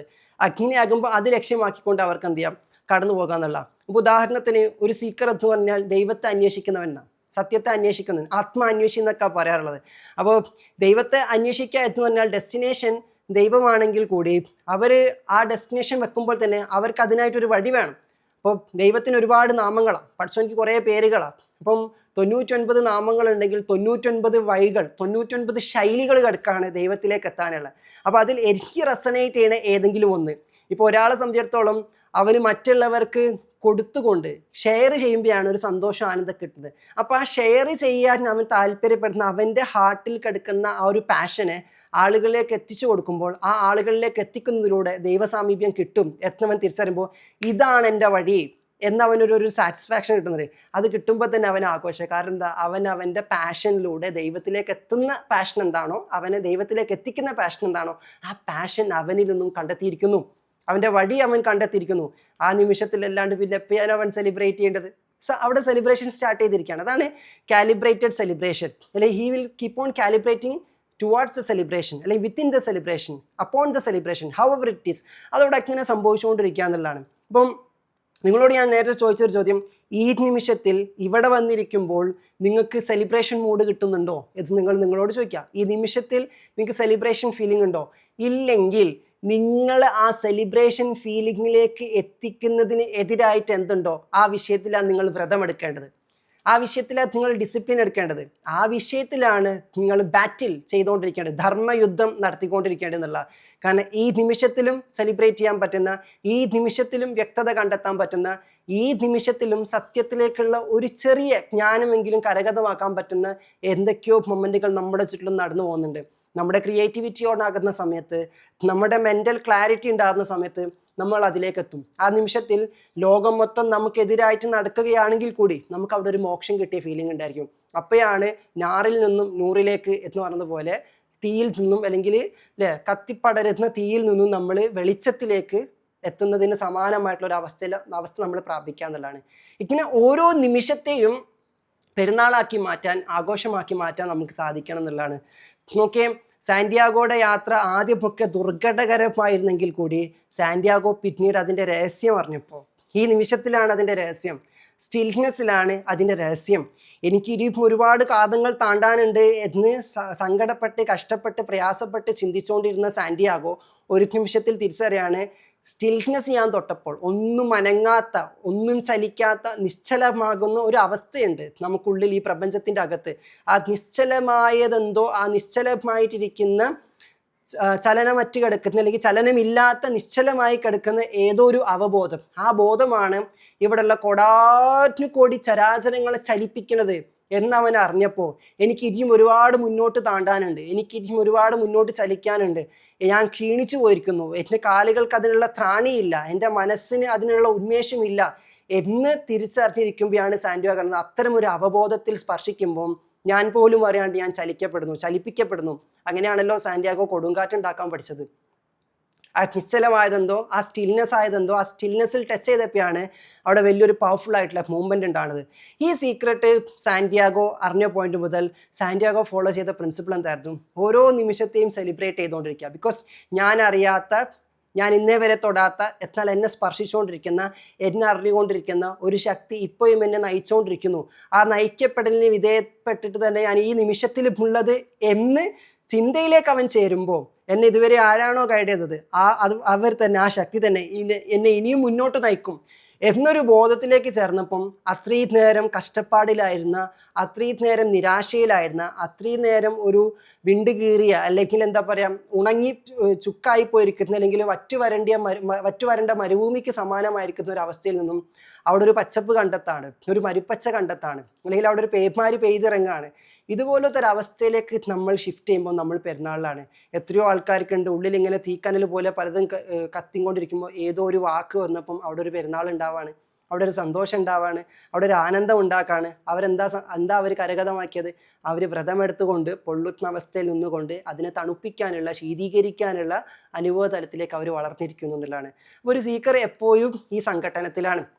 അപ്പോൾ സീക്രട്ട് കൂടെ എപ്പോഴും അവൻ എപ്പോഴും ഈ അച്ചടക്കത്തിൻ്റെ, ഈ വ്രതമെടുക്കലിൻ്റെ അവസ്ഥ അവൻ കൈമുതലാക്കി കൊണ്ടു നടക്കുമെന്നുള്ളതാണ്. ഇത് അറിയുന്നത് കൊണ്ട് തന്നെ ഒരു സീക്കർ എപ്പോഴും പെരുന്നാളിനും നോമ്പിനും തയ്യാറായിരിക്കും എന്നുള്ളതാണ്. നോമ്പ് എന്ന് പറഞ്ഞാൽ എപ്പോഴും പറയുന്നത് അടക്കം പ്രാപിക്കലാണ്. ആ അടക്കം പ്രാപിക്കുന്നത് എന്തിനാ എന്ന് ചോദിച്ചു കഴിഞ്ഞാൽ ഒതുങ്ങാൻ വേണ്ടിയിട്ടല്ല എന്നുള്ളതാണ്. ഒതുങ്ങലല്ല, ഒരുങ്ങലാണിത്. ഒരുങ്ങുക എന്ന് പറഞ്ഞാൽ ഇപ്പോൾ ഇവിടെ പച്ചപ്പ് കാണുന്നില്ല, ഇപ്പോൾ ഇവിടെ ഉത്തരങ്ങൾ കാണുന്നില്ല, ഇപ്പോൾ ഇവിടെ ഞാൻ ഉദ്ദേശിക്കുന്ന ഒന്നും കാണുന്നില്ല. ഒന്നും കാണാത്ത അവസ്ഥയിലും അവൻ ആ നിമിഷത്തിൽ സന്തോഷിക്കാൻ എന്തുണ്ട് എന്ന് നോക്കിയിട്ട് ആ സന്തോഷിക്കുന്ന കാര്യത്തിലേക്ക്, മറ്റുള്ള പ്രയാസപ്പെടുന്ന എല്ലാത്തിനും നിന്നും കണ്ണു മാറ്റിയിട്ട് സന്തോഷിക്കാൻ എന്തുണ്ട് എന്നതിലേക്ക് ചെറിയൊരു ബ്ലെസ്സിങ്സ് ആണെങ്കിൽ അതിലേക്കെങ്കിലും നോക്കിയിട്ട് ആനന്ദത്തോടു കൂടി, സന്തോഷത്തോടു കൂടി, സമാധാനത്തിലായിട്ട് ഹംദ് പറഞ്ഞുകൊണ്ട്, സ്തുതി അർപ്പിച്ചുകൊണ്ട് അവൻ ഇങ്ങനെ ഇരിക്കുകയാണെങ്കിൽ അവൻ ആ അച്ചടക്കത്തിലൂടെ, ആ നോമ്പിലൂടെ അവൻ ആ പെരുന്നാളിലേക്ക് എത്തിയിരിക്കുക എന്നുള്ളതാണ്. ഇത് ഓരോ മൈക്രോ സെക്കൻഡുകളിലും സംഭവിപ്പിക്കുന്നതിന് വേണ്ടിയിട്ടുള്ള ഒരു മാക്രോ ഇൻറ്റഗ്രേഷൻ അല്ലെങ്കിൽ ഒരു മാക്രോ പ്രാക്ടീസായിട്ട് ഒരു മാസത്തെ വ്രതത്തെ നമുക്ക് സമീപിക്കാം. ഒരു മാസം അച്ചടക്കത്തിലൂടെ കടന്നു പോയിട്ട് ആ അച്ചടക്കത്തിലൂടെയുള്ള ജീവിതം ചിട്ടപ്പെടുത്തിയെടുത്തിട്ട് ആ ചിട്ടപ്പെടുത്തിയ ജീവിതത്തിൽ നിന്ന് കിട്ടുന്ന അനുഭൂതിയും സന്തോഷവും അറിയുമ്പോൾ അവൻ തിരിച്ചറിയാണ്, ഇങ്ങനെയാണെങ്കിൽ ഇനി എത്ര വേണമെങ്കിലും പട്ടിണി എടുക്കാൻ, എത്ര വേണമെങ്കിലും ത്യജിക്കാൻ ഞാൻ തയ്യാറായിരിക്കുകയാണ്. ഏത് നിമിഷത്തിലും എന്തും ത്യജിക്കാൻ തയ്യാറായിട്ടുള്ള ഒരു മനോഭാവത്തിൽ എത്തിയിട്ടുള്ള ഒരാളെ സംബന്ധിച്ചിടത്തോളം അവന് ഒന്നിനെയും പേടിയില്ല, അവൻ ഭയമില്ലാത്തവനായിട്ട് മാറുന്നുള്ള. അത്തരത്തിലെത്തിയ ഒരാൾക്ക് എപ്പോൾ വേണമെങ്കിലും അവൻ്റെ ഉള്ളിൽ ആഘോഷം ഉണർത്തിയെടുക്കാൻ വേണ്ടി പറ്റുന്നില്ല. ഒരു പക്ഷെ അവൻ്റെ സമ്പത്ത് മൊത്തം ആരെങ്കിലും അപഹരിച്ചു കൊണ്ടുപോവുകയാണെങ്കിൽ അവൻ ഇനി സന്തോഷിക്കണമെങ്കിൽ ഇതുപോലെ ഇനിയും ഒരുപാട് കഷ്ടപ്പെട്ട് സമ്പത്ത് ഉണ്ടാക്കണമെന്ന അവസ്ഥയിലാണെങ്കിൽ ഞാൻ പറഞ്ഞു അവൻ ത്യജിക്കൽ കൊണ്ടുള്ള പെരുന്നാൾ എന്താണെന്ന് അവൻ അറിഞ്ഞിട്ടില്ല. എന്നാൽ അത് അറിഞ്ഞ ഒരാളെ സംബന്ധിച്ചിടത്തോളം, എന്തും ത്യജിക്കാനുള്ള ഒരു മനോഭാവത്തിലേക്ക് എത്തിയ ഒരു സീക്കറെ സംബന്ധിച്ചിടത്തോളം അവൻ്റെ സർവ്വതും മറ്റുള്ളവരെടുത്തു കൊണ്ടുപോകുമ്പോഴും അവൻ ഇങ്ങനെ പുഞ്ചിരിച്ച് സന്തോഷിച്ച് സമാധാനത്തിലായിട്ട് ഇരിക്കാനുള്ളൊരു അവസ്ഥ അവൻ പ്രാപിച്ചിരിക്കുന്നു. ആ അവസ്ഥയിലേക്ക് നോക്കുമ്പം അവന് വല്ലാത്ത അത്ഭുതം കൂറും. ആ അത്ഭുതത്തിൽ അവൻ തന്നെ ചോദിക്കും, ഇതെന്തൊരവസ്ഥയാണ്. അവിടെ അജബല്ലി അംറിൽ മുഅ്മിനീൻ, ഈ വിശ്വാസികളായിട്ടുള്ള സത്യം ദർശിച്ച പുണർന്നവരായിട്ടുള്ള ആളുകളുടെ അവസ്ഥ എന്ന് പറഞ്ഞാൽ അത് വല്ലാത്ത അത്ഭുതമാണ്. അവൻ പോലും അവനവനിലേക്ക് നോക്കിയിട്ട് തന്നെ അത്ഭുതപ്പെട്ടിരിക്കും. ഇതൊക്കെ എങ്ങനെ സാധിക്കണടാ എന്ന് വെച്ച പോലെ ഇതൊക്കെ എനിക്ക് എങ്ങനെ പറ്റുന്നു എന്ന രീതിയിൽ എനിക്ക് എങ്ങനെയാണ് ഇത് സാധിക്കണത് എനിക്കറിയില്ല. അപ്പം അവൻ്റെ അടുത്ത് അവൻ പോലും അറിയാണ്ട് വരും, ആരാണ് എന്നെ ഈ അവസ്ഥയിലാക്കിയിരിക്കുന്നത്, ആരാണ് എന്നെ നിയന്ത്രിച്ചുകൊണ്ടിരിക്കുന്നത്, ഞാൻ പോലും അറിയാത്ത ഏതോ അത്ഭുതപ്പെടുത്തുന്ന ശക്തി കരങ്ങൾ എന്നിൽ പ്രവർത്തിപ്പിച്ച് എന്നെ ഒരു അത്ഭുതമാക്കി എനിക്ക് തന്നെ തിരിച്ചു കാണിച്ചു കൊണ്ടിരിക്കുന്നു. ആ അവസ്ഥയല്ലേ സുബ്ഹാനല്ലാഹ് എന്ന് പറയുന്ന അവസ്ഥ, അതല്ലേ അത്ഭുതം കൂടിയിരിക്കുന്ന അവസ്ഥ. അപ്പം അത്തരത്തിലുള്ള അവസ്ഥകളെ ഏത് മൈക്രോ സെക്കൻഡുകളിലും ആക്ടിവേറ്റ് ചെയ്യാൻ പറ്റുന്ന ഒരു തലം, ആ തലത്തിലേക്ക് എത്തുന്നവനുള്ളതാണ് ശരിക്കും പറഞ്ഞാൽ, ആ തലത്തിലേക്ക് എത്തിക്കാൻ കൂടി വേണ്ടിയിട്ടുള്ളതാണ് നോമ്പും പെരുന്നാളും എന്നത് കൊണ്ട് ഉദ്ദേശിക്കുന്നത്. അങ്ങനെ നോക്കുമ്പം ലോകത്തിലുള്ള സർവർക്കും പ്രാക്ടീസ് ചെയ്യാനുള്ളതാണ് നോമ്പും പെരുന്നാളും. ആചാര അനുഷ്ഠാന കർമ്മതലത്തിലുള്ള നോമ്പും പെരുന്നാളും എന്നതിനപ്പുറത്തേക്ക് അത് നൽകുന്ന സന്ദേശം ലോകത്തിലുള്ള എല്ലാവർക്കും ഉള്ളതാണ്, എല്ലാ മനുഷ്യർക്കും ഉള്ളതാണ് അതിൻ്റെ സന്ദേശം എന്ന് പറഞ്ഞത്. ആ സന്ദേശം ഇത്രയേ ഉള്ളൂ, അടക്കം പ്രാപിക്കുന്നതിലൂടെയുള്ള ഒരുങ്ങലും ആഘോഷവും നിങ്ങൾ കണ്ടെത്തുക എന്നുള്ളതാണ്. അപ്പം കുഞ്ഞുനാൾ മുതലേ കുഞ്ഞുങ്ങളെ നമ്മൾ പരിശീലിപ്പിക്കൽ എന്താണ്? അദബാണ് പഠിപ്പിക്കൽ. അലിഫ് ആദ്യാക്ഷരം പഠിപ്പിക്കുമ്പോൾ അലിഫ്, എ ഫോർ ആപ്പിൾ എന്നതുപോലെ അറബിക്കിൽ അലിഫ് ആദ്യാക്ഷരമാണെങ്കിൽ അലിഫ് കൊണ്ട് ചേർക്കൽ എന്താ? ഫസ്റ്റ് അലിഫിനെ വെച്ചിട്ട് നമ്മൾ പഠിപ്പിക്കുക അദബുൻ. ഡിസിപ്ലിനാണ് നമ്മൾ പറയാറുള്ളത് അല്ലേ, അച്ചടക്കമാണ് നമ്മൾ പലപ്പോഴും പറയാറുള്ളത്. പക്ഷെ ഇവിടെ വരുന്നൊരു പ്രശ്നം എന്താ ചോദിച്ചു കഴിഞ്ഞാൽ അച്ചടക്കം അച്ചിട്ട പോലെ മാത്രം ആക്കി വരുന്നതിനിടയിൽ ഈ അച്ചടക്കത്തിനകത്തുള്ള ആഘോഷം എന്താണെന്ന് അനുഭവിപ്പിക്കാൻ പലർക്കും പറ്റാറില്ല എന്നുള്ള. കാരണം ഞാൻ നേരത്തെ പറഞ്ഞത് കണക്കെ പലരും വ്രതത്തിൻ്റെ അകത്ത് മാത്രം എത്തിയിട്ടുള്ളൂ, വ്രതത്തിൽ നിന്നും പെരുന്നാളിലേക്ക് എത്താത്തവരാണ് പലരും. അപ്പോൾ അതുകൊണ്ടും തന്നെ ത്യാഗം എന്ന് പറഞ്ഞാൽ, സഹനം എന്ന് പറഞ്ഞാൽ സഹിച്ചിരിക്കലാണ്. അങ്ങനെ സഹിച്ച് പിടിച്ച് കടിച്ച് ഒതുങ്ങിയിരിക്കണമെങ്കിൽ അത് ലോങ് ടൈമിലേക്ക് ആ കടിച്ച് പിടിച്ചിരിക്കുന്നതിൽ നമുക്ക് കൊണ്ടുപോകണമെങ്കിൽ അതിൻ്റെ അകത്തും എന്തെങ്കിലും ആസ്വാദനം ഉണ്ടാകണം, അതിൻ്റെ അകത്തും എന്തെങ്കിലും ആനന്ദം ഉണ്ടാകണം. ഇതിൻ്റെ രുചി എന്താ എന്ന് അറിയാത്ത ഒരാളെ സംബന്ധിച്ചിടത്തോളം ഇങ്ങനെ പട്ടിണി കിടന്നിട്ട് ഇവർക്ക് എന്ത് കിട്ടാനാണ്, ഇങ്ങനെ ഒന്നും വേണ്ടാണ്ടിരുന്നിട്ട് ഇവർക്ക് എന്ത് കിട്ടാനാണ്, എന്താണ് ഇവരവസ്ഥ, ഇവർക്ക് ലൈഫിനൊരു രസമില്ലേ, ഇവരുടെ ലൈഫ് മൊത്തം ഡ്രൈ ആണല്ലോ, എന്ന് തോന്നിപ്പോകുന്ന ഒരു അവസ്ഥ ഉണ്ട്. അപ്പോൾ അങ്ങനെ തോന്നിപ്പോകുന്ന ആളുകൾക്ക് അത് തിരുത്തി കൊടുക്കണമെങ്കിൽ നമുക്ക് അനുഭവിപ്പിച്ചു കൊടുക്കാൻ നമ്മൾ അനുഭവിച്ച എന്തെങ്കിലും ഉണ്ടായിരിക്കണം. നമ്മളകത്ത് അങ്ങനത്തെ പെരുന്നാളിൻ്റെ ഒരു കാര്യവും ഇല്ലെങ്കിൽ, ഒരു അനുഭവം ഇല്ലെങ്കിൽ പിന്നെ നമുക്കതിൽ ഒന്നും പറഞ്ഞു കൊടുക്കാൻ വേണ്ടി പറ്റുന്നില്ല എന്നുള്ള. ഭക്ഷണം കഴിച്ചിട്ട് നിർവൃതി അടിയുന്ന ഒരാളുടെ മുന്നിൽ ഭക്ഷണം ത്യജിച്ചിരിക്കുന്ന ഒരാളും രണ്ടുപേര് തമ്മിൽ അടുത്തിരിക്കുന്ന സമയത്ത് ഭക്ഷണം കഴിക്കുന്നവന് ഭക്ഷണത്തിൻ്റെ രുചിയെങ്കിലും കിട്ടുന്നുണ്ട്, ഭക്ഷണം ഉപേക്ഷിച്ചവന് ഒരു രുചിയും കിട്ടുന്നില്ല. പണം ഇല്ലാത്തത് കൊണ്ട്, പട്ടിണി ആയതുകൊണ്ട്, ഭക്ഷണം ഇല്ലാത്തതുകൊണ്ട് കിടന്നുമാണ്. അവന് പ്രത്യേകിച്ച് ഒരു സന്ദേശം കൊടുക്കാനില്ല. അവന് പ്രത്യേകിച്ച് ഒരു സന്ദേശം, ഒരു പെരുന്നാൾ അങ്ങോട്ടും ഇങ്ങോട്ടും കൈമാറാനില്ല. എന്നാൽ ഭക്ഷണം വാങ്ങിക്കാനും കഴിക്കാനൊക്കെ എല്ലാം ഉണ്ടായിട്ട് പോലും അതിനേക്കാൾ രുചികരമായ മറ്റൊരവസ്ഥ ഇത് ത്യജിച്ചിരിക്കുമ്പോൾ ഞാൻ അനുഭവിക്കുന്നുണ്ട് എന്ന കണക്കെ എന്തെങ്കിലും മറ്റുള്ളവർക്ക് കൊടുക്കാനുണ്ടെങ്കിൽ അവിടെയാണ് പെരുന്നാൾ ഉണ്ടാകുന്നത് എന്നുള്ളതാണ്. ഈ അവസ്ഥയിലേക്ക് എത്താനുള്ള പരിശ്രമമായിരിക്കണം ഓരോ ദിവസവും, ഓരോ നിമിഷവും എന്നുള്ളതാണ്. അപ്പം നിങ്ങളുടെ ഈ നിമിഷത്തിലെ നോമ്പ് എന്താണ്, ഈ നിമിഷത്തിലെ പെരുന്നാൾ എന്താണ്, നിങ്ങൾ നിങ്ങളോട് തന്നെ ചോദിച്ചുകൊണ്ടിരിക്കുക എന്നുള്ളതാണ്. നിങ്ങൾ പിന്നിട്ട വഴികളിൽ എത്ര നോമ്പും എത്ര പെരുന്നാളും നിങ്ങൾ ആഘോഷിച്ചിട്ടുണ്ട് എന്ന് നിങ്ങൾ തന്നെ ചോദിച്ചു നോക്കാം. മിക്കവാറും പല ആളുകൾക്കും നേരെ തിരിച്ചാ സംഭവിക്കാറുള്ളത്. ദാറ്റ് മീൻസ് പെരുന്നാൾ എന്ന് തോന്നിയ നിമിഷമൊക്കെ നോമ്പിന് സമാനമായിരിക്കും. ദാറ്റ് മീൻസ് ആഘോഷം എന്ന് കരുതിയ പലതും ദുരന്തമായിട്ട് മാറിയിട്ടുണ്ടായിരിക്കും എന്നുള്ളതാണ്. ആലോചിക്കുമ്പോൾ തന്നെ എങ്ങനെ ഉണ്ടായിരുന്നു, എങ്ങനെ ഉണ്ടാവാൻ, ഇന്നലെ പെരുന്നാളൊക്കെ അല്ലേനോ, അതങ്ങനെ അങ്ങ് പോയി, അടുത്ത പ്രാവശ്യം ഉഷാറാക്കണം എന്ന് പറഞ്ഞുകൊണ്ടിരിക്കും. കാരണം അവർക്ക് ആഘോഷത്തിൻ്റെ നിമിഷങ്ങൾ പോലും ആസ്വദിക്കാൻ പറ്റാതിരിക്കാനുള്ള കാരണം നമുക്ക് എല്ലാവർക്കും അറിയുന്ന കാര്യമാണ്. ഒന്നുമില്ലായ്മയിലേക്ക് എന്തെങ്കിലും വന്നു ചേരുമ്പോഴാണ് വന്നതെന്താ നമുക്ക് തിരിച്ചറിയാൻ വേണ്ടി പറ്റുക. ഇരുളാർന്ന അവസ്ഥയിലേക്ക് ഒരു പ്രകാശത്തിൻ്റെ കീറ് അല്ലെങ്കിൽ ഒരു കഷ്ണം എന്ന് ഭവിക്കുമ്പോഴാണ് പ്രകാശത്തിൻ്റെ വില നമുക്ക് അറിയാമെന്ന് പറയാറുണ്ട് അല്ലേ. ഈ ഹെലൻ കെല്ലർ പറയുന്നുണ്ടല്ലോ, നമുക്ക് നമ്മുടെ കണ്ണിൻ്റെ വില എപ്പോഴാണ് അറിയാമെന്ന് ചോദിച്ചു കഴിഞ്ഞാൽ അത് നഷ്ടപ്പെടുമ്പോഴാണ് എന്ന് പറഞ്ഞതുപോലെ തന്നെ ഇല്ലാത്തൊരവസ്ഥയിലേക്ക് പോയിട്ട് ഉള്ളതിലേക്ക് നോക്കുമ്പോഴാണ്, അല്ലെങ്കിൽ ഇല്ലാത്ത അവസ്ഥയിലേക്ക് ഇല്ലാത്തതായിട്ട് എന്തായിരുന്നു അത് കടന്നു വരുമ്പോഴാണ് നമുക്കത് ആസ്വദിക്കാനും അത് ആഘോഷിക്കാനും വേണ്ടി പറ്റാറുള്ളത് എന്നുള്ളതാണ്. അപ്പോൾ എന്നതുകൊണ്ട് തന്നെ ഉള്ളതിനെ ഒന്ന് കുറച്ച് സമയത്തേക്ക് മാറ്റി വെച്ചുകൊണ്ട് ഉള്ള അവസ്ഥ എന്താണെന്ന് അറിഞ്ഞിട്ട് പിന്നെ ആ നഷ്ടപ്പെട്ടത് മാറ്റി വെച്ച് നമ്മളിലേക്ക് തിരിച്ചെടുക്കുമ്പോൾ കിട്ടുന്ന ഒരു സന്തോഷമുണ്ട്. ആ സന്തോഷം എത്രമാത്രം ഉണ്ട് എന്ന് അറിയാനും അനുഭവിക്കാനും വേണ്ടിയിട്ട് തയ്യാറെടുക്കുന്ന സജ്ജമായ മനസ്സ് മുൻകൂട്ടി തന്നെ ത്യജിക്കാൻ തയ്യാറായിട്ടിരിക്കുകയാണ്. എന്തിനാ ത്യജിക്കുന്നത്? ത്യജിക്കുന്ന അവസ്ഥയിലേക്ക്, ത്യാഗത്തിൻ്റെ അവസ്ഥയിലേക്ക്, മാറ്റിവെക്കുന്ന ഒരു അവസ്ഥയിലേക്ക് തയ്യാറായിട്ടിരിക്കുമ്പോൾ മാത്രമേ നമുക്കത് ഏറ്റവും കൂടുതലായിട്ട് ആസ്വദിക്കാൻ വേണ്ടി പറ്റുള്ളൂ. ഓക്കെ, നമുക്ക് നമ്മളെ കൂടെ പിറപ്പുകളായിട്ടുള്ള ആൾക്കാരെ, അല്ലെങ്കിൽ നമ്മുടെ കൂടെ സഞ്ചരിച്ചുകൊണ്ടിരിക്കുന്ന നമ്മുടെ സഹചാരികളായിട്ടുള്ള ആൾക്കാരെ, നമ്മളോടൊപ്പം സഞ്ചരിച്ചുകൊണ്ടിരിക്കുന്ന ആൾക്കാരൊക്കെ, ഇവരെ ഒക്കെ നമുക്ക് അതിരറ്റ് ചിലപ്പോൾ സ്നേഹിക്കണമെങ്കിൽ ഒരു നിമിഷം അവർ നമ്മളിൽ ഇല്ലാത്തൊരവസ്ഥയെ പറ്റി നമ്മൾ നോക്കേണ്ടി വരും. അല്ലെങ്കിൽ അവരെ വേർപിരിയുന്നതിനെ പറ്റിയിട്ട് വെറുതെ നമ്മൾ അങ്ങ് ചിന്തിച്ചു നോക്കേണ്ടി വരും. അങ്ങനെ ചിന്തിച്ച് നോക്കുമ്പം വേർപാടിനെ കുറിച്ച് ഓർക്കുമ്പോണ്ടാകുന്ന ഒരു വേദനയുണ്ട്. ആ വേദനയുടെ രുചി അറിഞ്ഞിട്ട് വീണ്ടും നമ്മളോടൊപ്പമുള്ള അവരിലേക്ക് നോക്കുമ്പോൾ നമുക്ക് അവർക്ക് കുറച്ചുകൂടി ഭംഗി കൂടിയ പോലെ, അവർക്ക് കുറച്ചുകൂടി സ്നേഹം കൂടിയതുപോലെ, അവരെ സ്നേഹിക്കാൻ കുറച്ചുകൂടി രുചി കൂടിയതുപോലെ നമുക്ക് തോന്നുമെന്നുള്ളതാണ്. അപ്പോൾ അതെന്തുകൊണ്ട് അക്കിനെ നമ്മളെ മനസ്സിൽ സംഭവിക്കണമെന്ന് ചോദിച്ചു കഴിഞ്ഞാൽ, അവരില്ലാത്ത നിമിഷത്തെ പറ്റി ഓർക്കുമ്പോൾ നമ്മൾ നോമ്പിലായിരുന്നു, നമ്മൾ ത്യാഗത്തിലായിരുന്നു, നമ്മൾ അടക്കത്തിലായിരുന്നു, ആരുമില്ലാത്ത ഒരവസ്ഥയിലേക്കായിരുന്നു. ആ അവസ്ഥ നമ്മൾ പുണർന്നുകൊണ്ട് പിന്നീട് നമ്മൾ അവരിലേക്ക് നോക്കുമ്പം നമുക്കതിൻ്റെ മൂല്യം കാണാൻ വേണ്ടി പറ്റുന്നു, അതിൻ്റെ ആഴം നമുക്ക് അനുഭവിക്കാൻ വേണ്ടി പറ്റുന്നു എന്നുള്ളതാണ്. അപ്പോൾ ആ കുറച്ച് സമയം നമ്മൾ അവരില്ല എന്നതിനെ പറ്റി ചിന്തിച്ചിരുന്നില്ലേ, ആ നിമിഷത്തിൽ നമ്മൾ നോമ്പിലായിരുന്നു. ആ നിമിഷത്തിലൂടെ നമ്മൾ അവരില്ലാത്ത അവസ്ഥയിൽ നമ്മൾ എങ്ങനെ അടക്കം പ്രാപിക്കണം എന്നതിൻ്റെ ചെറിയൊരു മൈക്രോ കാലിബ്രേഷനിലായിരുന്നു. അത് കഴിഞ്ഞിട്ട് അവർ ഉണ്ട് എന്ന അവസ്ഥയിലേക്ക് നോക്കുമ്പം നമ്മൾ ആഘോഷത്തിലാണ്, നമ്മൾ പെരുന്നാളിലാണ്. ഏതുപോലെ എന്ന് ചോദിച്ചു കഴിഞ്ഞാൽ, മൗലാന ജലാലുദ്ദീൻ റൂമിയും ഷംസ് തബ്രീസിയും തമ്മിൽ കണ്ടുമുട്ടിയപ്പോൾ അവർ കണ്ടുമുട്ടിയിട്ട് കണ്ണോട് കണ്ണ് നോക്കിയിരുന്നിട്ട് ജ്ഞാനശകലങ്ങൾ അങ്ങോട്ടും ഇങ്ങോട്ടും ധ്യാന നിർഭരമായിട്ട് പങ്കുവെച്ചുകൊണ്ടിരുന്നപ്പം, അങ്ങോട്ടും ഇങ്ങോട്ടും ട്രാൻസ്ഫർ ചെയ്തുകൊണ്ടിരുന്ന സമയത്ത് അവരേതോ വല്ലാത്ത ആനന്ദകരമായിട്ടുള്ള പെരുന്നാളിൻ്റെ ഒരു അവസ്ഥയിലായിരുന്നില്ല. പിന്നെ കുറച്ച് കഴിഞ്ഞപ്പം ഈ പെരുന്നാൾ വ്യത്യസ്തമായിട്ടുള്ള പ്രതലങ്ങളിൽ ആഘോഷിക്കാനും അനുഭവിക്കാനും വേണ്ടിയിട്ട് സാന്റിയാഗോനെ ആൽക്കമിസ്റ്റ് ട്രെയിൻ ചെയ്ത് ഒരു സമയത്തിയപ്പോൾ ആൽക്കമിസ്റ്റ് കടന്നു കളഞ്ഞതുപോലെ ഷംസ് തബ്രീസി പെട്ടെന്ന് അപ്രത്യക്ഷമാകുന്നു.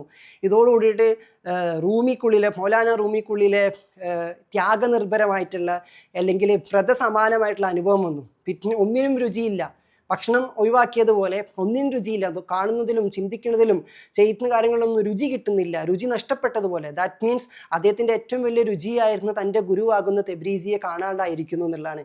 ആ ഒരു അവസ്ഥയിലൂടെ ഇങ്ങനെ പോയപ്പോഴാണ് എത്രമാത്രം എനിക്ക് ഷംസ് വലുതായിരുന്നു എന്ന് റൂമി തിരിച്ചറിഞ്ഞത്. ലൈല എനിക്ക് എത്ര വലുതായിരുന്നു കൈസ അറിഞ്ഞതുപോലെ ഷംസ് എനിക്ക് എത്രമാത്രം പ്രാണതുല്യനായിരുന്നു എന്നുള്ളത് റൂമി ആ വ്രതത്തിലാണ് അറിഞ്ഞത്. അപ്പോൾ ഒരു വ്രതത്തിൻ്റെ അനുഭവത്തിലൂടെ, ഒന്നുമില്ലാത്ത അനുഭവത്തിലൂടെ, നഷ്ടത്തിൻ്റെ അനുഭവത്തിലൂടെ, നിരാശയിലൂടെ, വിരഹത്തിലൂടെ കടന്നു പോവാണ്. ആ കടന്നു പോകുന്ന ഘട്ടത്തിലാണ് റൂമി അറിഞ്ഞത് ഷംസ് എത്രമാത്രം വലുതാണ് എനിക്ക്. ആ വ്രതത്തിലൂടെ ഇങ്ങനെ പോയി അവിടെ ഷംസ് ഉണ്ട്, ഇവിടെ ഷംസ് ഉണ്ട് എന്നൊക്കെ കേൾക്കുമ്പോഴേക്ക് റൂമി അവിടെയൊക്കെ പോയി തിരഞ്ഞിട്ടുണ്ട്. അവിടെ ഒന്നും കാണാൻ കിട്ടുന്നില്ല. ആ ഷംസ് ഉണ്ട് എന്ന് കേൾക്കുമ്പോൾ റൂമിക്കുള്ളിൽ ഒരു പെരുന്നാൾ ഉണർന്നു. ഷംസിനെ കണ്ടിട്ടില്ല, ഡെസ്റ്റിനേഷനിൽ എത്തിയിട്ടില്ല, റിയാലിറ്റി സംഭവിച്ചിട്ടില്ല. അതിന് മുന്നേ തന്നെ ആ നോമ്പിൻ്റെ അകത്ത് നോമ്പ് മുറിക്കുന്നതിന് സമാനമായിട്ടുള്ള അവിടെ കേൾക്കുന്നുണ്ട്, അവിടെ ഉണ്ട് അറിഞ്ഞുണ്ട്. അപ്പോൾ തെറ്റുണ്ട് എന്ന് അങ്ങ് ഉറപ്പിച്ചിട്ട് സന്തോഷത്തിലായി. പക്ഷെ വീണ്ടും പോയി നോക്കുമ്പം അവിടെ ഷംസ് ഇല്ല. ഇങ്ങനെ ഈ വ്രതം ലോങ് ചെയ്ത് ആ അന്വേഷണം നിർത്തുന്നു. ഏത് ഘട്ടത്തിൽ? ഷംസിനെ തേടി അലഞ്ഞിട്ടുണ്ടായിരുന്നിട്ടുള്ള വിരഹത്തിൻ്റെ സ്നേഹത്തിൻ്റെ ചിന്തകളിൽ നിന്നും കവിതകളായിട്ട് ഒഴുകിയ എല്ലാ വരികൾക്കുള്ളിലും ഷംസ് അല്ലാണ്ട് മറ്റെന്താണ് എന്ന് റൂമി തിരിച്ചറിഞ്ഞപ്പോൾ ഇനി ഞാൻ ഷംസിനെ അന്വേഷിക്കുന്നില്ല. കാരണം ഷംസ് പുറത്തല്ല, എൻ്റെ അകത്താണ്. അതായത് ഇനി സദാസമയം ഷംസ് എന്ന സൂര്യനെ അനുഭവിക്കാൻ എൻ്റെ അകത്ത് കവിതയായി ഷംസ് മാറിയിരിക്കുകയാണ്, ജ്ഞാനമായി ഷംസ് മാറിയിരിക്കുകയാണ്. ഇനി ഞാൻ എന്തിനു പുറത്ത് അന്വേഷിക്കണമെന്ന് ചിന്തിച്ചപ്പം അകത്തിരുന്നു കൊണ്ട് തന്നെ സദാസമയവും ഷംസിനെ അറിയാൻ, അനുഭവിക്കാൻ പാകപ്പെട്ട പെരുന്നാളിൻ്റെ ആഘോഷത്തിൻ്റെ അവസ്ഥയിലേക്ക് റൂമി മാറിയിരിക്കുക എന്നുള്ള. അപ്പോൾ ഇനി മുതൽ എനിക്ക് പുറത്തോട്ട് അന്വേഷിക്കേണ്ട, എൻ്റെ അകത്തിരുന്നു കൊണ്ട് തന്നെ എനിക്ക് എൻ്റെ ഷംസുമായിട്ട് സല്ലപിക്കാൻ പറ്റുന്ന അവസ്ഥയിൽ ഞാൻ എത്തിയിരിക്കുന്നു. അവർ സദാസമയവും പെരുന്നാളിലാണ്. അപ്പോൾ ചില കവികളെ ക്രിയാത്മകമായിട്ട് കൈകാര്യം ചെയ്യുന്ന ആൾക്കാരൊക്കെ നമ്മൾ കാണാറുണ്ട്. അവർക്ക് എപ്പോഴും വരി വരൂല. അപ്പോൾ അവർ ഒരു വരി വരാൻ ആ കണക്ഷൻ കിട്ടാനുള്ള ഒരു കാത്തിരിപ്പുണ്ട്. ആ കാത്തിരിപ്പ് അവർ ലൈലത്തുൽ ഖദർ കാത്തിരിക്കുന്നത് പോലെയാണ്, അതല്ലെങ്കിൽ അവർ പെരുന്നാൾ കാത്തിരിക്കുന്നത് പോലെയാണ്. അവർക്കറിയാതെ വരും. അപ്പം അതിന് വേണ്ടിയിട്ട് ഒരുങ്ങുമ്പോൾ ഞാൻ ഇന്ന കാര്യങ്ങളെ ചെയ്യുമ്പോൾ എനിക്ക് ഫ്ലോ കിട്ടുക, അതിന് വേണ്ടിയിട്ട് അവർ ഒരുങ്ങുന്ന സമയത്ത് അച്ചടക്കത്തോട് കൂടിയിട്ട് അവർ ഒരുങ്ങിക്കൊണ്ടിരിക്കുകയാണ്. അങ്ങനെ ആ മൊമെൻറ്റ് വരുമ്പം, ആ മൊമെൻറ്റ് ഓഫ് സ്പാർക്ക് വരുമ്പം അവരെന്തെന്നില്ലാത്ത ആനന്ദത്തിലാണ്. ഒരു ആർട്ടിസ്റ്റിൻ്റെ ക്രിയേറ്റിവിറ്റിയിൽ അല്ലെങ്കിൽ ഒരു എഴുത്തുകാരൻ്റെ എഴുത്ത് ഉത്ഭവിക്കുന്ന ആ നിർഗളിച്ചുകൊണ്ടിരിക്കുന്ന സമയത്ത് അവൻ പെരുന്നാളിലാണ്. അതിന് തൊട്ട് മുന്നേ ഉള്ള ഒരു നോവുണ്ട്, അത് കിട്ടുന്നില്ലാലോ, അത് വരുന്നില്ലാലോ. അപ്പോൾ അതിന് വേണ്ടിയിട്ട് കാത്തിരിക്കുന്ന, സജ്ജമായിട്ടിരിക്കുന്ന ഒരു ശാസ്ത്രജ്ഞൻ അവൻ്റെ ലക്ഷ്യത്തിലേക്ക് പ്രയാണത്തിന് വേണ്ടിയിട്ട് ഇറക്കുമ്പം അവൻ്റെ ഉള്ളിൽ ഉണ്ടാകുന്ന ഒരു കാത്തിരിപ്പുണ്ട്. ഈ ഫീലിംഗ് ഇതിൽ രണ്ടുമുണ്ട്. നമ്മളീ പറഞ്ഞ സദാസമയവും നോമ്പിലും സദാസമയം പെരുന്നാളിലുമായി മാറുന്നതിൻ്റെ, ഇരുട്ടും വെളിച്ചവും മാറി വരുമ്പോഴുള്ള സന്തോഷത്തിൻ്റെ, അത് രണ്ടും ചേർന്നിരിക്കുന്നത് പോലെയുള്ള, യിങ്ങും യാങ്ങും സമ്മേളിക്കുമ്പോൾ സംഭവിക്കുന്ന മാജിക്ക് പോലെയുള്ള, നമുക്ക് നോമ്പില്ലാതെ പെരുന്നാളില്ല, പെരുന്നാൾ ഇല്ലാതെ നോമ്പും ഇല്ല എന്നുള്ളതാണ്.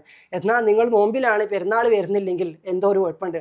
നിങ്ങൾ സദാസമയം പെരുന്നാളിലാണ്, നിങ്ങൾക്ക് നോമ്പിലേക്ക് എത്തിച്ചേരാൻ പറ്റുന്നില്ലെങ്കിൽ അവിടെയും പ്രശ്നമുണ്ട് എന്നുള്ളതാണ്. അതുകൊണ്ട് തന്നെയാണ് രാവും പകലും സംവിധാനിച്ചിരിക്കുന്നത് എന്നുള്ളതാണ്. ഈ ഒരു സന്ദേശമാണ് എനിക്ക് നിങ്ങളോട് ഈ കൺക്ലൂഷൻ പാർട്ട്, നമ്മൾ കുറേ ഫാസ്റ്റിംഗ് ഒക്കെ ആയിട്ട് ബന്ധപ്പെട്ട് ഒരുപാട് വിഷയങ്ങൾ പറഞ്ഞു പോയതിൽ കൺക്ലൂഷനായിട്ട് എനിക്ക് പറയാൻ തോന്നിയത് ഈ രീതിയിൽ ഇതൊന്ന് അവതരിപ്പിക്കുക എന്നുള്ളതാണ്. അപ്പോൾ ഇതിനുള്ള ഓരോ ചലനങ്ങളിലും നിങ്ങളുടെ നോമ്പും നിങ്ങളുടെ പെരുന്നാളും മുറുകെ പിടിക്കുക എന്നുള്ളതാണ്. ഈ നിമിഷത്തിൽ നിങ്ങൾ പെരുന്നാളിലാണോ, നിങ്ങൾ നോമ്പിലാണോ എന്ന് നിങ്ങളോട് ചോദിച്ചുകൊണ്ടിരിക്കുക. ജീട്ടിലിരിക്കുമ്പോൾ മാത്രമല്ല, നിങ്ങൾ നിങ്ങളുടെ മക്കളോടൊപ്പം ഇടപഴകിക്കൊണ്ടിരിക്കുമ്പം, നിങ്ങളുടെ കുടുംബത്തോടൊപ്പം യാത്ര ചെയ്തുകൊണ്ടിരിക്കുമ്പം, നിങ്ങളുടെ ജോലികളിൽ നിങ്ങൾ അതിൽ വ്യാപൃതരായിരിക്കുന്ന സമയത്തൊക്കെ തന്നെ നിങ്ങളോട് ചോദിക്കേണ്ടത്, ഇപ്പോൾ ഇത് അച്ചടക്കത്തിൻ്റെ സമയമാണോ അല്ലെങ്കിൽ ആഘോഷത്തിൻ്റെ സമയമാണോ? നിങ്ങൾക്ക് ആഘോഷമൊന്നും കിട്ടുന്നില്ല, ഒരു വൈബൊന്നും കിട്ടുന്നില്ല. അപ്പോൾ വൈബ് കിട്ടില്ല, ബോറടിച്ചുകൊണ്ടിരിക്കുക. ബോറടിക്കുക എന്ന് പറഞ്ഞാൽ നോമ്പിലാവാന്നല്ല അതിൻ്റെ അർത്ഥം. നോമ്പിലാകാൻ സമയമായിരിക്കുന്നു. കാരണം ഈ ബോറടിയെ എങ്ങനെ ആഘോഷമാക്കാം, അങ്ങനെ ആഘോഷമാക്കാൻ വേണ്ടി നിങ്ങളത് തിരഞ്ഞെടുക്കുമ്പം, ഉദാഹരണത്തിന് ഒരാൾ പട്ടിണി കിടന്ന് കഷ്ടപ്പെട്ടുകൊണ്ടിരിക്കുക, എനിക്ക് ഭക്ഷണമൊന്നും കിട്ടുന്നില്ല, ഒരു നേരം വൈകിട്ടേ ഭക്ഷണം കിട്ടുള്ളൂ എന്ന് പറഞ്ഞ് പട്ടിണി എടുക്കുമ്പം പട്ടിണിയാണ് എന്ന് പറഞ്ഞിരിക്കണം, ഇനി വൈകുന്നേരം കിട്ടുള്ളൂ, വേറെ ഓപ്ഷൻ ഇല്ല, അങ്ങനെയാണെങ്കിൽ നോമ്പിലാവാം എന്ന് ഉദ്ദേശിക്കുമ്പം അവിടെ ഉദ്ദേശം മാറി. അതോടുകൂടിയിട്ട് അവൻ ആ ചിന്ത അങ്ങ് എടുക്കുന്നതോടു കൂടി തന്നെ അവന് വൈകുന്നേരം വരെ ഒരു പ്രയാസം ഇരിക്കുന്നില്ല. ഇതുപോലെ മാറി രണ്ട് പ്രതലങ്ങളെയും കൈകാര്യം ചെയ്യാൻ നമുക്ക് സാധിക്കണമെന്നുള്ളതാണ്. അതിന് നിങ്ങൾക്കൊക്കെ സാധിക്കട്ടെ. ലോക സമാധാനം പുണരാൻ എല്ലാവരും പ്രാർത്ഥിച്ചുകൊണ്ടിരിക്കുക. എല്ലാവരുടെ പ്രാർത്ഥനകളിലും കഴിഞ്ഞ ആഴ്ച ഞാൻ പറഞ്ഞതുപോലെ തന്നെ അതുണ്ടാകട്ടെ. നമ്മുടെ ഹൃദയത്തിൻ്റെ അകത്തു നിന്നും സ്നേഹമാകുന്ന പ്രാർത്ഥനകൾ, വെളിച്ചമാകുന്ന സന്ദേശങ്ങൾ അങ്ങോട്ടും ഇങ്ങോട്ടും കൈമാറാൻ വേണ്ടി പറ്റട്ടെ. അടുത്ത ആഴ്ച നമുക്ക് മറ്റൊരു നല്ല വിഷയമായിട്ട് വീണ്ടും ചർച്ച ചെയ്യാം.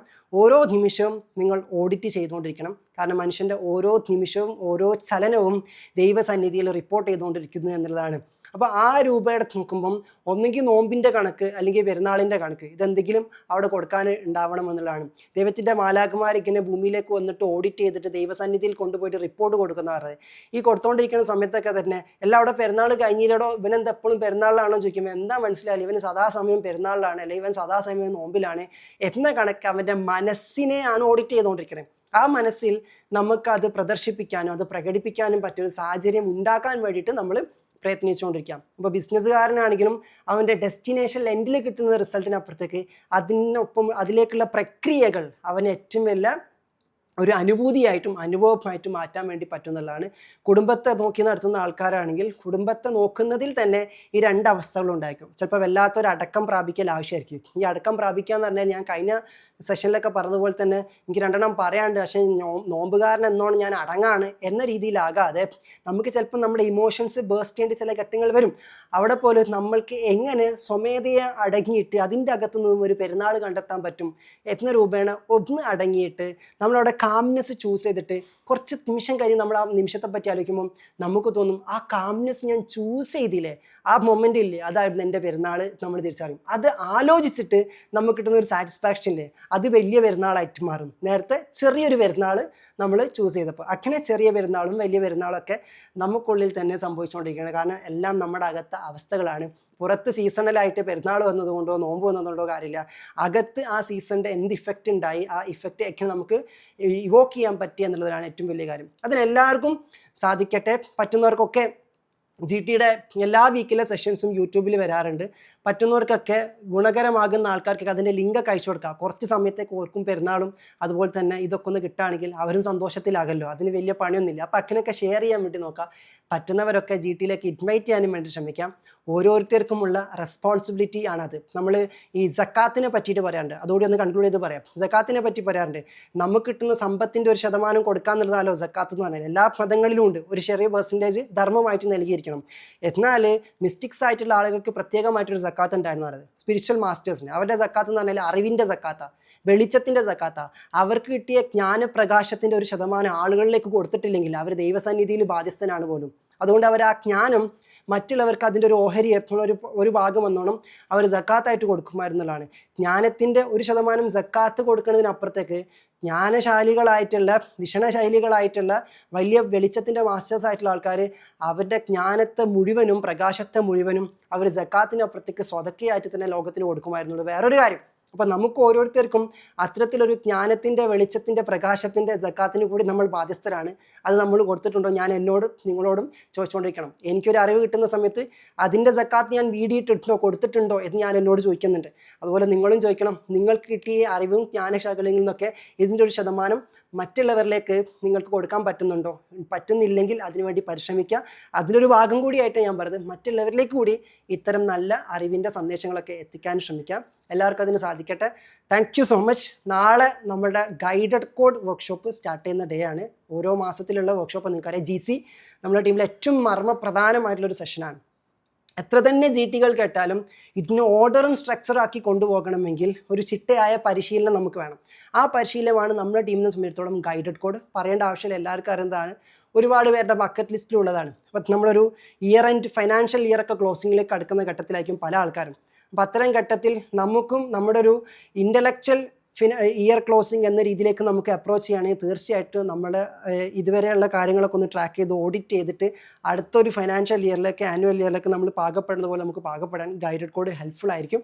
അപ്പോൾ നമുക്കൊരു ഇൻ്റലക്ച്വൽ അസറ്റ് കൂടി ഉണ്ട്, അതിനും ഓഡിറ്റിംഗ് നടത്തേണ്ടത് അത്യാവശ്യമാണ്. അതിനും പ്ലാനിങ് വേണം, അതിനും പ്രോഫിറ്റും ലോസൊക്കെ നമ്മൾ നോക്കണം എന്നുള്ളതാണ്.